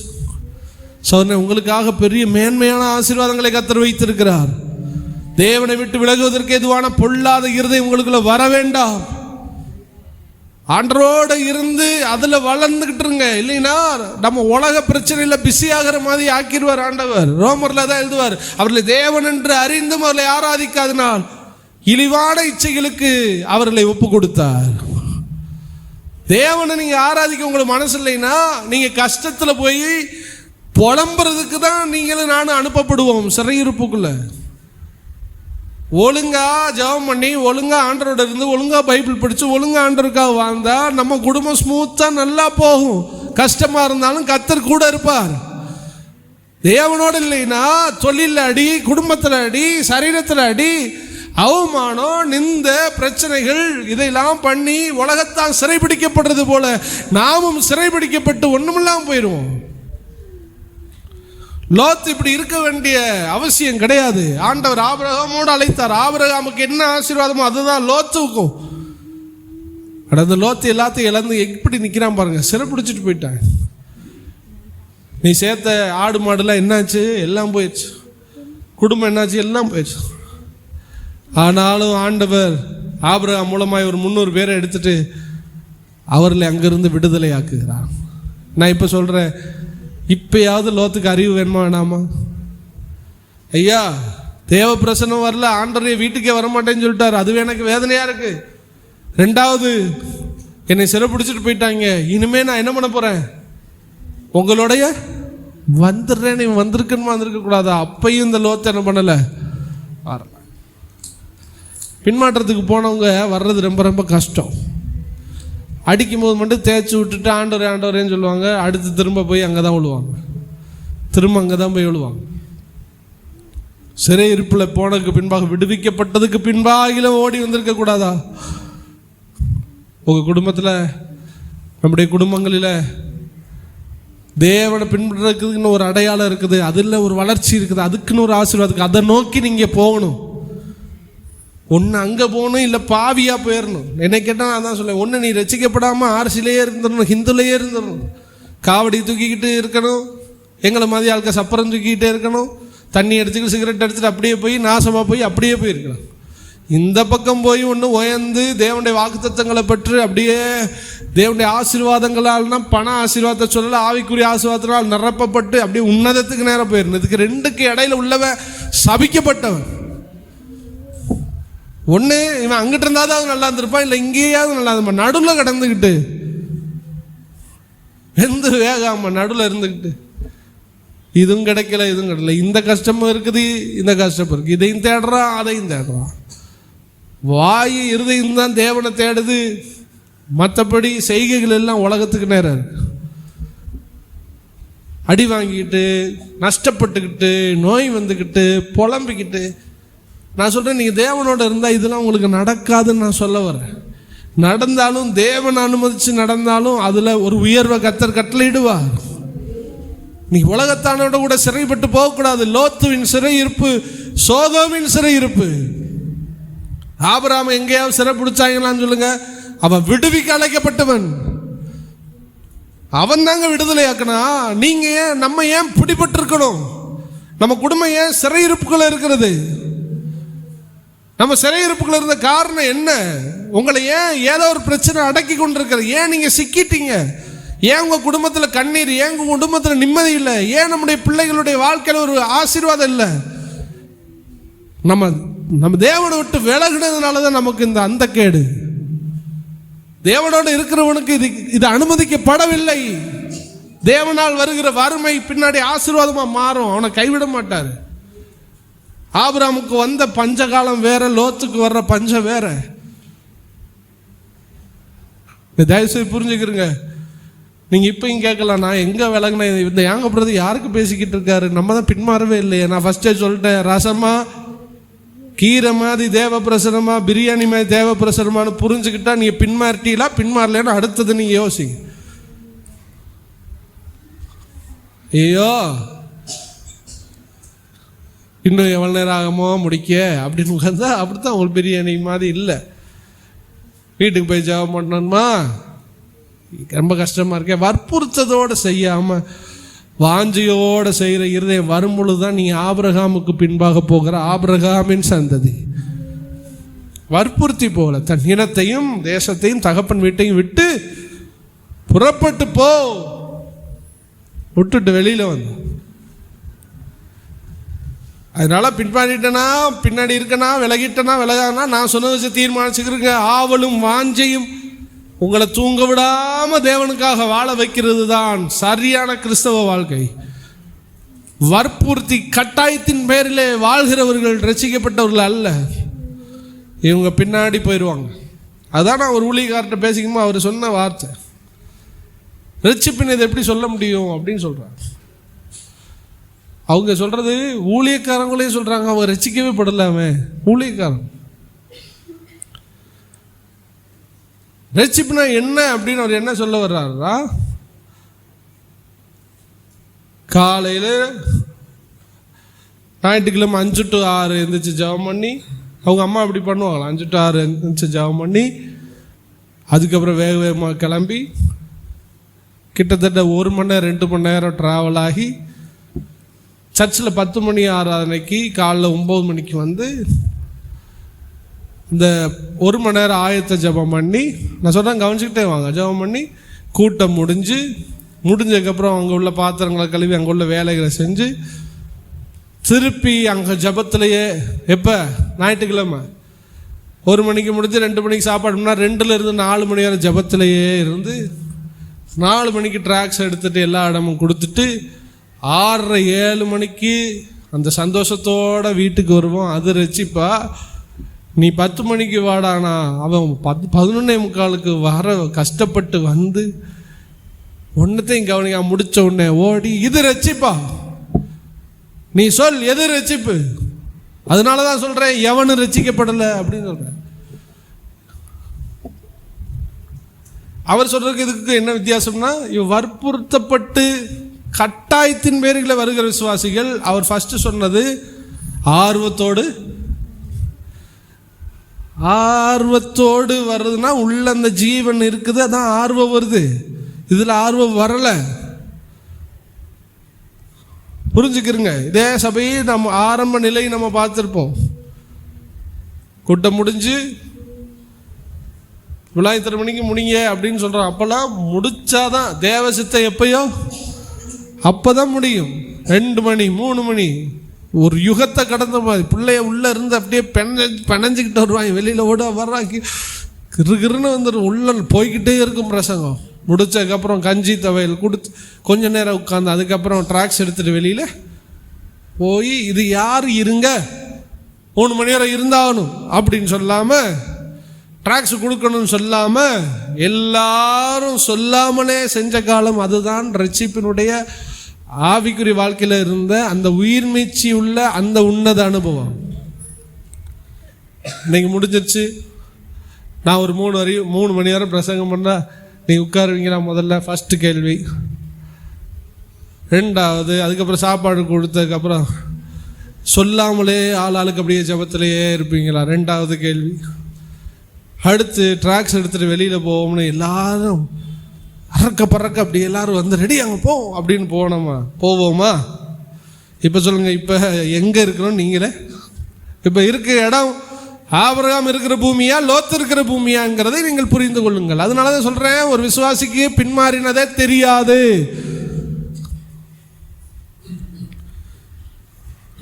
ஒரு சண்டே ஒரு நாள் லீவு, அந்த லீவை தேவனுடைய சமூகத்திலே கழித்த நாட்கள் உண்டு. இன்னைக்கு முடியாது, பேசுகிற என்னாலையும் முடியாது. முடிச்சுன்னா அடுத்த வேலையை பார்க்குறதுக்கு என் இருதயம் போயிடும், நீங்கள் போயிடுவீங்க, எல்லாரும் போயிடுவோம். அப்புறம் வார்மையா உதகிறேன்னு கெஞ்ச வேண்டியதான். எங்கிட்டு கூடி வருவார்? அப்போ தீயா இருந்துச்சு, அனலாக இருந்துச்சு. ஐயா அப்போ எல்லா கட்டையும் எரிஞ்சுக்கிட்டு இருந்துச்சுயா, அனலாக இருந்துச்சு. இப்போ எல்லா கட்டையும் செத்த கட்டையாக மாறி போய் கிடக்கு. எங்கிட்டு கூடி எரியும், எங்கிட்ட கூடி. இங்கே மட்டும் இல்லை, டோட்டல் வேர்ல்டில் டோட்டல் கிறிஸ்தவத்தினுடைய கிளைமேட் இப்படித்தான் இருக்கு. இந்த நாளில் தான் இரட்சகர் இயேசு மீண்டும் வருவார். மணவாட்டி எப்போ முழிச்சிருக்கும் போது வந்தாரா, தூங்கும் போது வந்தாரா? தூங்கும் போது தான் வந்தார். இப்போ மணவாட்டிகள் தூங்குற நேரம். இது தூக்கத்திலையும் விழிச்சுக்கிட்ட ஒரு விசுவாசி இருக்கானா, அவன் தான் வருகைக்கு போவான். ஹல்லேலூயா. அதனால தான் உங்களை திரும்ப சொல்றேன், நான் விலகலை அப்படிங்கிற விலகலைன்னு சொல்லி யாரும் பிரசங்கம் கேட்காதீங்க. நான் விலகிக்கிட்டு இருக்கேன்னு சொல்லி இந்த பிரசங்கத்தை கேட்டால் இது உங்களுக்கு யூஸ்ஃபுல்லாக மாறும். இந்த வாழ்க்கை நமக்கு கொடுக்கப்படலை, இது சோதோமின் சிறையிருப்பு. நீங்கள் ஒரு கஷ்டப்பட்டாலும் அது தேவனுக்காக இருக்கணும். தேவனுக்காக வாழ்கிற ஒரு வாழ்க்கையில் வருகிற துன்பங்கள் அது வேற, தேவனை விட்டு விலகி வருகிற துன்பங்கள் வேற. உங்கள் குடும்பத்தில் தேவனோட வாழ்ந்த துன்பங்கள் வந்தால் தேவனே அதற்கு பொறுப்பு, அவரை விடுதலை ஆக்குவார்.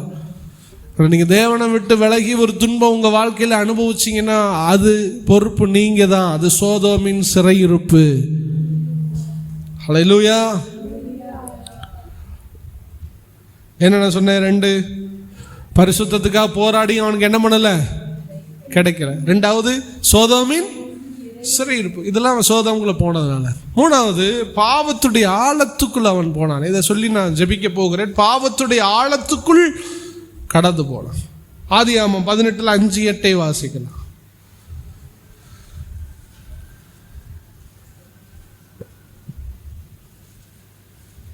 அவர் அவனை வெளியே அழைத்து, இல்ல 19 சாரி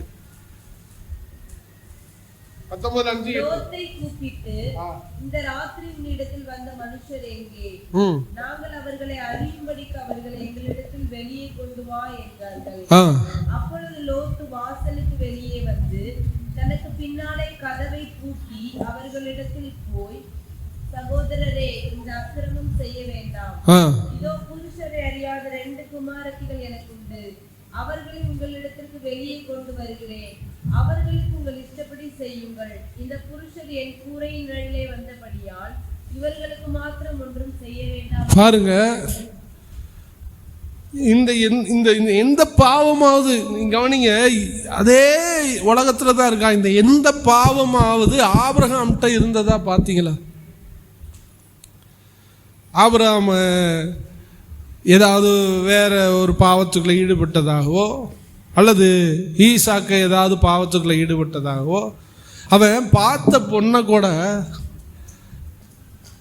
இந்த பொண்ணு கூட ரொம்ப ஏங்கிக்கிட்டு அவன் நிற்கல. அவன் பைபிள் படிச்சுக்கிட்டு, பைபிள்னா அந்த நியாயப்பிரமாணங்களை, அந்த அதுக்கு முன்னாடி இருந்த தேவனோடு கூட அந்த உணர்வுகளில் மனசாட்சியின்படி தேவனை உணர்ந்து கொள்கிற அந்த அனுபவத்தில் வசனங்களை தியானிச்சுக்கிட்டு உலாவிக்கிட்டு இருக்கான். யாருக்கு? கவனிங்க, ஈசாக்கு. அவனுக்கு பொண்ணு பார்த்துட்டு வர்றாங்க. ஒரு நாள், 2 நாள், 3 நாள் இப்படி அவங்க பிரயாணம். இந்த நாட்களுக்குள்ள பொண்ணு பார்த்த போனாங்கன்னு தெரியும். பொண்ணை நினச்சிக்கிட்டு வெளியில் சுற்றிக்கிட்டு இப்படியே இல்லை. ஒரு வாலிப வயசு, திருமண ஆசை உள்ள வயசு, அதெல்லாம் ஒதுக்கிட்டு ஈசாக்கின் பயபக்திக்குரியவர் என்று பெயர் வாங்குறபடி தியானிச்சுக்கிட்டு, ஜெபம் பண்ணிக்கிட்டு, தேவனை குறித்து தியானிச்சுக்கிட்டு, அப்படியே தாய் தகப்பனுக்கு கீழ்ப்படிஞ்சு, யெகோவா ஈரே தன்னை விடுவித்தவரெல்லாம் அனுபவிச்சு, வாக்கு தத்தங்களை புரிஞ்சு, ஒரு தேவ பிள்ளையாய் வளர்க்கப்பட்டு ஒருத்தன் இப்படியே திரியிறான். புரிஞ்சுக்கிறோம். லோத்து அப்படி இந்த டைரக்ஷன்ல வாங்க. இப்பொழுது அவங்க வந்து தட்டுறாங்க, வெளியில விடுறா, தூதனோட பாவம் செய்யப்படி. ஆணோடு பெண் விபச்சாரம் பண்ணி சலித்து போய், ஆணோடு ஆண் என்கிற கே லெஸ்பியன் சொல்லுவாங்க, பெண்ணோடு பெண், இந்த பாவம்லாம் இருக்குது. வெளிநாட்டில் போனவங்க சொல்றாங்க, என் மகன் ஒரு ஆம்பளைய கல்யாணம் பண்ணா எவ்வளோ லவ் பண்ணாலும் எனக்கு பிரச்சனை, ஒரு ஆம்பளை எப்படியாவது முடிச்சிடணும்னு சொல்றாங்க வெளிநாட்டில் உள்ளவங்க. என்னடா இப்படி சொல்றீங்க? என் மகன் எப்படியாவது ஒரு ஆம்பளை கல்யாணம் பண்ணிட்டா நல்லது. ஏனென்றால் அங்கே பாவம் முத்தி போய் பெண்ணும் பெண்ணும் ஆணும் ஆணும் தான் அங்கே நடக்கிறீங்க. பஞ்சாயத்தே அதுதான். இதெல்லாம் தெய்வீக கல்யாணம், லவ் பண்ணி முடிக்கிறதுலாம் நல்லதா போச்சுறான்னு சொல்ற மாதிரி. அங்கே ஆணோட ஆணு பெண்ணோட பெண்ணு தான். அது பாவத்துடைய உச்சகட்டம். சோதம்ல அன்னைக்கே வந்துச்சு. மனசார ஒரு தூதனை வெளியில இழுத்துட்டு வர சொல்றான், இவன் தட்டுறான். நீங்க பார்த்துருப்பீங்க, இந்த எப்ஸ்டீன் ஃபைல்ஸ் போய்கிட்டு இருக்கு. பல சிறுமிகளை கடத்தி ஒரு தனித்தீவில் வைத்து விபச்சார தொழில் செய்து பெரிய பெரிய பிரசிடென்ட், பெரிய பெரிய ஆட்களையெல்லாம் விருந்தாக்கி இருக்கிறான் ஒருத்தவன். அதில் அவன் ஒவ்வொன்றுக்கும் கோட் வேர்டு கொடுப்பான். அவனை பற்றி சொல்ல போகிறேன். Your pizza is ready. பீஸானா ஒரு புள்ள ரெடி ஆகிட்டு, பர்கர் ரெடி, இப்படியே ஒவ்வொன்று, ஐஸ்கிரீம் ரெடி இப்படின்னு போடும்போது அதுக்கு ஒவ்வொன்றுக்கு விளக்கம் சொல்கிறாங்க. இளம்பெண்கள், அடுத்து 15 வயசு கீழே உள்ள குழந்தைகள், அதில் இன்னொரு கேட்டகரி இருக்குது, பையன், ஒரு சின்ன பையன் ரெடியாக இருக்கிறான். எதுக்கு? பாவத்துக்கு. இன்னொரு பெண்ணை பார்ப்பதை தவிர அது பாவம். வயசு கீழே இருக்கிற பெண்களோடு குழந்தைகளோடு பாவம் பண்ணியிருக்காங்க. அடுத்து பயல்களோடு, அழகா இருக்கிற தம்பிமார்களை, குட்டி பசங்களோடு பாவம் பண்ணியிருக்காங்க. இதெல்லாம் நடக்குது. இங்கேருந்து நீங்கள் நைட்டு தனியாக பஸ்ஸில் போனீங்கன்னா பஸ்ஸில் சின்ன பசங்களோட அவ்வளவு தொந்தரவு. பாவத்தின் உச்சகட்டம் சோதம்ல அன்னைக்கே நடந்துச்சு. இதெல்லாம் நடக்கும்போது லோத்து சொல்கிறான், ஐயா வந்தவங்களை விட்டுருங்க, கல்யாணம் முடியாத என் 2 பொம்பளை பிள்ளையில எடுத்துக்கிறேன். நீங்கள் 2 பாருங்கள், 2ஐயும் பாருங்கள். ஈசாக்கு அங்கே ஒருத்தவன் பைபிள் படித்து தியானிச்சுக்கிட்டு தேவ பிரசன்னத்தில் வர்றான். இங்கே இவன் பிள்ளைய விபச்சாரத்துக்கு தார வாக்குறதுக்கு தள்ளி விட்டுறது சொல்லிட்டான். அவன் சரின்னு சொன்னா தள்ளி விட்டுருப்பான். மனப்பூர்வமாக தள்ளி விட்டானா? இல்லை, நிர்பந்தம். தேவனோடு நீங்க இருந்தா உங்க பிள்ளைகள் ஆசீர்வாதமா இருப்பாங்க, உங்க குடும்பம் ஆசீர்வாதமா இருக்கும். ஈசாக்கு எங்க போயிட்டான் பாருங்க, உன்னத அனுபவத்துக்கு போயிட்டான். தேவனுடைய தரிசிச்சான். யெகோவா ஈரே, என் உயிரை காப்பாற்றி எனக்காக பலியாக ஒருவரை அனுப்பி என்னை விடுவித்து அந்த தேவ மகிமையும் தேவனுடைய அடையாளத்தையும் அப்படியே தற்செயல் அப்படியே பார்த்தவன். பைபிள் படித்தவன், வேதங்களை தியானிச்சவன், தாய் தகப்பனுக்கு கீழ்ப்படிஞ்சவன், இந்த பாவத்தை ஒரு துளி கூட கேள்விப்படாத பரிசுத்தவான் ஈசாக்கு வளர்ந்து கொண்டிருக்கிறான். ஒரு பக்கம் ஆபிரகாம் புள்ள, ஒரு பக்கம் அப்படி லோத்து புள்ள, ஒரு பக்கம் கிழவன் கிளவி வயசானவங்களாம் நிற்கிறாங்க, சின்ன பிள்ளைங்கள்லாம். என் பிள்ளையாவது தர்றேன், எடுத்துக்கோ. எடுத்திருந்தா பாவம் பண்ண விட்டுருப்பான் இவங்களை காப்பாத்துறதுக்காக. வேற வழி இல்லை அவனுக்கு அது பெருசாக தெரியல. அவனை காப்பாற்றி விடணும் பிள்ளையில. அதை இழக்கிறதுக்கு இடத்துக்கு வந்துட்டான். நான் கேட்குறேன், இது ஏன் இந்த நிலைமை லோத்துக்கு வந்தது? லோத்து தேவனை விட்டு பிரிந்ததினால் பாவத்தின் ஆழத்துக்குள் போனான். சொன்னேன், நீங்க பைபிள் படிச்சு, நீங்க ஜெபம் பண்ணி, நீங்க பரிசுத்தமா இருந்தா மட்டும்தான் உங்க பிள்ளைய உங்களை பார்த்து வளரும். ஆபிரகாமின் தேவன் ஈசாக்கின் தேவனாய் மாறினார். ஆபிரகாமுடைய விசுவாசத்தை ஈசாக்கு பார்த்தான், ஆபிரகாமுடைய பயபக்தியை ஈசாக்கு பார்த்தான், ஆபிரகாமுடைய பரிசுத்தத்தை ஈசாக்கு பார்த்தான், ஆபிரகாமுடைய ஜெபத்தை ஈசாக்கு பார்த்தான். ஈசாக்கு அப்படியே வளர்ந்தான். ஆபிரகாமின் தேவனை ஈசாக்கின் தேவனுமாய் மாறினார். நீங்க தேவனை விட்டு விலகிட்டு உங்க பிள்ளைகளை நல்லா பார்க்கணும். நீங்க 8 அடி பாஞ்சா பாவத்துக்கு, உன் புள்ள 16 அடி பாவத்துக்கு பாய். உன் பேர புள்ள 32 அடி பாய். மாறிடுங்க, விட்டுருங்க. ஜபமின்மை, உபவாசமின்மை, பரிசுத்தமின்மை, ஒப்பு கொடுக்காத நிலை, சின்ன சின்ன சிற்றின்பங்கள், பாவங்கள், பிள்ளைகளை வச்சுக்கிட்டே நீங்க படம் பார்க்காதீங்க. அவனும் பார்ப்பான். பிள்ளைகளை வச்சுட்டே பொய் சொல்லாதீங்க, அவனும் சொல்லுவான். பிள்ளைகளை வச்சுட்டே நீங்களும் பகைக்காதீங்க, அவனும் பகைப்பான். பிள்ளைகளை வச்சுட்டே நீ ஆராதனைக்கு லேட்டா 12 மணிக்கு வராதிங்க, அவனும் வருவான். பிள்ளைகளை வச்சுக்கிட்டே நீங்க தேவனை தூசிக்க, அவனும் தூசிப்பான். நீங்க ஜபத்துல உட்காருங்க, அவன் உட்காருவான். கொடிய காலம் பிள்ளைகளை உங்க கையில கொடுத்தார். நீங்க தான் வளர்த்து நிறுத்தணும்.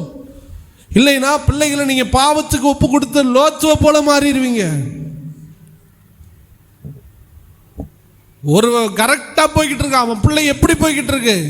ஆபிரகாம் கரெக்டா போறான் தேவ சமூகத்துல, பிள்ளையும் தேவ சமூகத்துல போச்சு. அவன் சந்ததி ஆசீர்வதிக்கப்பட்டது. ஆனால் லோத்துடைய சந்ததியோ பாவத்துடைய எல்லைக்குள், அடிமைத்தனத்துக்குள், ஆழத்துக்குள் போனது. மனைவி பிள்ளைகளை என்ன பண்ணி விடுறான்? தள்ளி விடுறான். போ உபச்சாரம் பண்ண போ. என்ன கொடுமை பாருங்க. நினச்சிருப்பான்ல, தள்ளி விட போயிட்டு ஆபிரகாமோடு இருந்திருந்தா, பலி செலுத்தி பரிசுத்தமானவரை தரிசிச்சு, இந்த ஜனத்தையும் ஜாதியும் தகப்பனை விட்டு இந்த விக்கிரக ஆராதனையும் பாகால்களையும் இவர்களை வழிபடுறதை விட்டுட்டு தானே வெளியில கூப்பிட்டாரு. நான் அங்க போயிட்டு திரும்ப இவங்கள்ட்டே வந்துட்டேனே, என் புள்ள நாசமா போச்சே, என் குடும்பம் நாசமா போச்சே. இவன் புரிஞ்சிருப்பானா இல்லையா? கரங்களை வைத்து அலையிலையா சொல்லுங்களேன். முடிஞ்சிச்சு. அவ்வளோ ஒரு கேவலத்தனமா பிள்ளைய வளர்ந்துருச்சு. காரணம், இவன் சோதம்ல இருந்தான்.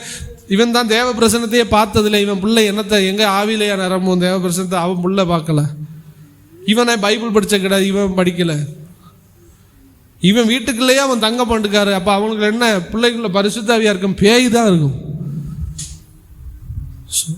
இவன் கூட நீதிமானாகிய லோத்து மனஸ்தாவப்பட்டான். நான் வெளியில வரல, மனஸ்தாவப்பட்டா. இவனுக்குள்ள கொஞ்சம் நெஞ்சம் ஏதோ ஆண்டரை குறிச்சு அறிவு இருக்கு, ஆனால் பிள்ளைகளுக்கு சுத்தமா இல்லை, நாசமா போயிட்டான். இப்படிலாம் அனுப்பி விட்டாச்சு, ஓடிட்டாங்க. போகிற வழியில் உப்புத்தூரா மாறிட்டான். நான் பாவத்தின் எல்லைக்குள்ளே போனாங்கிறக்கா சொல்ல வரேன். முடிஞ்சிச்சு. அப்பையும் சொல்கிறான், நீ இந்த இடத்துக்கு போடா, மலைக்கு போடா. அப்பையும் நான் என்ன சொல்கிறேன், கீழே தான் போடுவேன். போடுறான். எல்லாம் முடிந்தது. இப்போ அக்கா தங்கச்சி 2 பேரும் பேசிக்கிறாளுங்க. நமக்கு இப்போ சந்ததி இல்லையே, என்ன செய்யறது அப்படின்னு சொன்ன உடனே அசால்ட்டாக ஒரு முடிவு எடுக்கிறான். அசால்ட்டாக ஒரு துணிகரத்தோடு, ஒரு உணர்வு இல்லாமல், அப்பா பெத்த அப்பா, நான் சொல்கிறது உங்களுக்கு கூச்சமாக தான் இருக்கும். இதெல்லாம் நீங்கள் பார்த்தா தான் பாவத்தினுடைய அடிமைத்தனத்துக்குள்ள போவோங்கிற புரியும். பெத்த தகப்பனுக்கு சாராயத்தை ஊற்றி, அவனோட நம்ம பாவம் செஞ்சு பிள்ளையை பெற்றுக்கிறோன்னு சாராயத்தை ஊற்றி வரிசையாக பாவம் செஞ்சு அதில் பிள்ளைகள் பிறக்கிறது. இந்த பாவம்லாம் யார் பழகி கொடுத்தா? ஆபிரகாம் சந்ததியில் எங்கேயாவது கேள்விப்பட்டிருப்போமா? எங்கேயாவது பார்த்துருப்போமா? பெற்ற தகப்பனோடு பாவம் செய்கிற இடத்திற்கு வந்தாலே இவள் எங்கே கற்றுக்கொண்டார்கள்? இந்த குமாரத்திகள் சோதோமிலே கற்றுக்கொண்டார். தேவனை விட்டு விலகினா பாவத்தின் ஆழத்துக்குள் நாமும் போவோம், நம்முடைய பிள்ளைகளும் போவார்கள். உங்கள் பிள்ளைகளை நீங்கள் பரிசுத்தம் வளர்க்க முடியாது, நீங்கள் முன்னேற முடியாது. இதை விட அதிக பாவிகளாய் 2026 நீங்கள் ஒப்பு கொடுக்காவிட்டால் 2027 இதை விட அதிகமான பாவியாய் நாம் மாறி போவோம். அதிலிருந்து பிறந்த 2 சந்ததி தான் மோவாபியரும் அம்மோனியரும். அம்மோன் புத்திரர் குழந்தைகளை பலியிடுவார்கள். இப்போ பண்றானே எப்ஸ்டீன் பண்ணானே, அவன் என்ன பண்ணா? குழந்தைகளெல்லாம் பலி செலுத்தி பாவம் பண்ண வைக்கிறது, பலி செலுத்துறது, சாப்பிட்றது. குழந்தைகளே பாகாலுக்கு வழிபடுகிறார்கள் அப்படின்னு நீங்கள் சொல்கிறாங்க. பாகாலை வழிபட்டு தான் செஞ்சுருக்காங்க. அந்த வணக்கம் எங்கிருந்து வந்தது? அம்மோன் மோவா புத்திரர் இடத்துல இருந்தார். குழந்தைகளை பலியிடுவார்கள். பாவத்திற்கு பிழையாமை இடத்துல பாவம் செய்ய இவர்கள் தான் தூண்டினார்கள். கற்பனைகள் வயிற்றுல கீறி அப்படியே சிசேரியன் பண்ணி அப்படியே குழந்தை எடுத்து கொல்லணும். அந்த இரத்தத்தை கொடுக்கும்போது அவர்களுக்கு வெற்றி உண்டாகும்.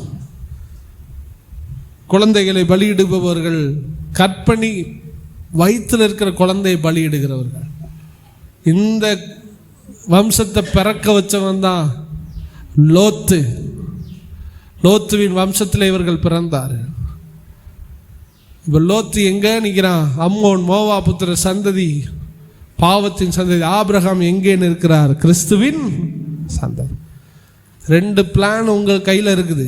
மரணத்தையும் ஜீவனையும் உங்களுக்கு முன்பாக நான் வைக்கிறேன்.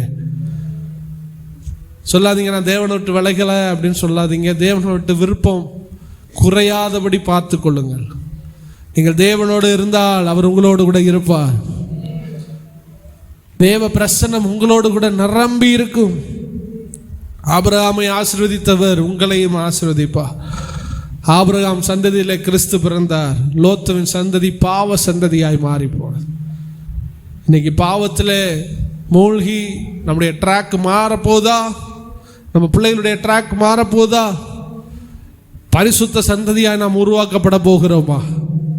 2 உங்க கையில் தான் இருக்கிறது. ஒரு வாழ்க்கை ஒவ்வொரு ஜெனரேஷனில் ஒவ்வொரு மாற்றம் தெரிய ஆரம்பிக்கும். நானும் இன்னொருத்தவரும் ஒரே கூட்டு விசுவாசியாக இருந்தால் நான் சரியாக இருந்துக்கிறோமோ என் ஜென்ரேஷன் வித்தியாசப்படும், அவங்க ஜென்ரேஷன் வித்தியாசப்படும். அவன் பிள்ளைகள் வித்தியாசப்படுவார்கள், என் பிள்ளைகள் வித்தியாசப்படுவார்கள். அவன் வம்சம் சந்ததிகளும் பின்னாட்களிலே தேவ திட்டம் நிறைவேறும். என்னுடைய சந்ததி பாவ சந்ததியாய் மாறி போகும். ஒரே இதில் உள்ளவன் தான். நான் ஒரு இன்டர்நெட்டில் ஒரு காட்சி பார்க்க நேர்ந்தது. ஒரு ஜட்ஜ் உட்கார்ந்துருக்கா. ஒரு ஜட்ஜ் ஃபாரின்ல நடந்தது. உட்காந்து கேஸை விசாரிக்கிறான். கைதிகளுக்கு ஆரஞ்சு ட்ரெஸ் கொடுப்பாங்க. அவன் வந்து நிற்கிறான். அவருடைய பார்த்துட்டு, சார் உங்களை எங்கேயோ பார்த்துருக்கேன்னு சொல்கிறான். அவன் அதோட அவன் எங்கே பார்த்துருக்க மாட்டேங்கிற அப்படி சொல்லுவான். இல்லை நீ ஹை ஸ்கூலில் படிச்சில, இந்த ஸ்கூலில் நானும் நின்று கிளாஸ்மேட்டு. சொன்ன உடனே அவள் ஜட்ஜா உட்காந்துருக்கா, இவ கைதியா அப்படியே அழு ஏங்கி அழுகும். அதோட இவ சொல்லுவான், நீ நல்லா தானே இருந்த. சுற்றி உள்ளவங்கள்ட்ட சொல்லுவாங்க, ஸ்மார்ட்டான ஆள், ரொம்ப நல்லா படிக்க, நல்ல ஒழுக்கமான பையன், எப்படி நீ மாறின. இவ கேட்க அழுது அப்படியே உன் கண்ணீர் ஓடும். நடந்தது அப்படியே வீடியோ எடுத்திருப்பான். சீக்கிரத்தில் இந்த தண்டலேருந்து வெளியில் வா, நீ மாறு அப்படின்னு சொல்ல. ஒரே கிளாஸ். நான் சொல்ல வர விஷயம் ஒரே கிளாஸ். ஒருத்தன் ஜட்ஜு, ஒருத்தன் கைதி, ஒரே சபை விசுவாசி.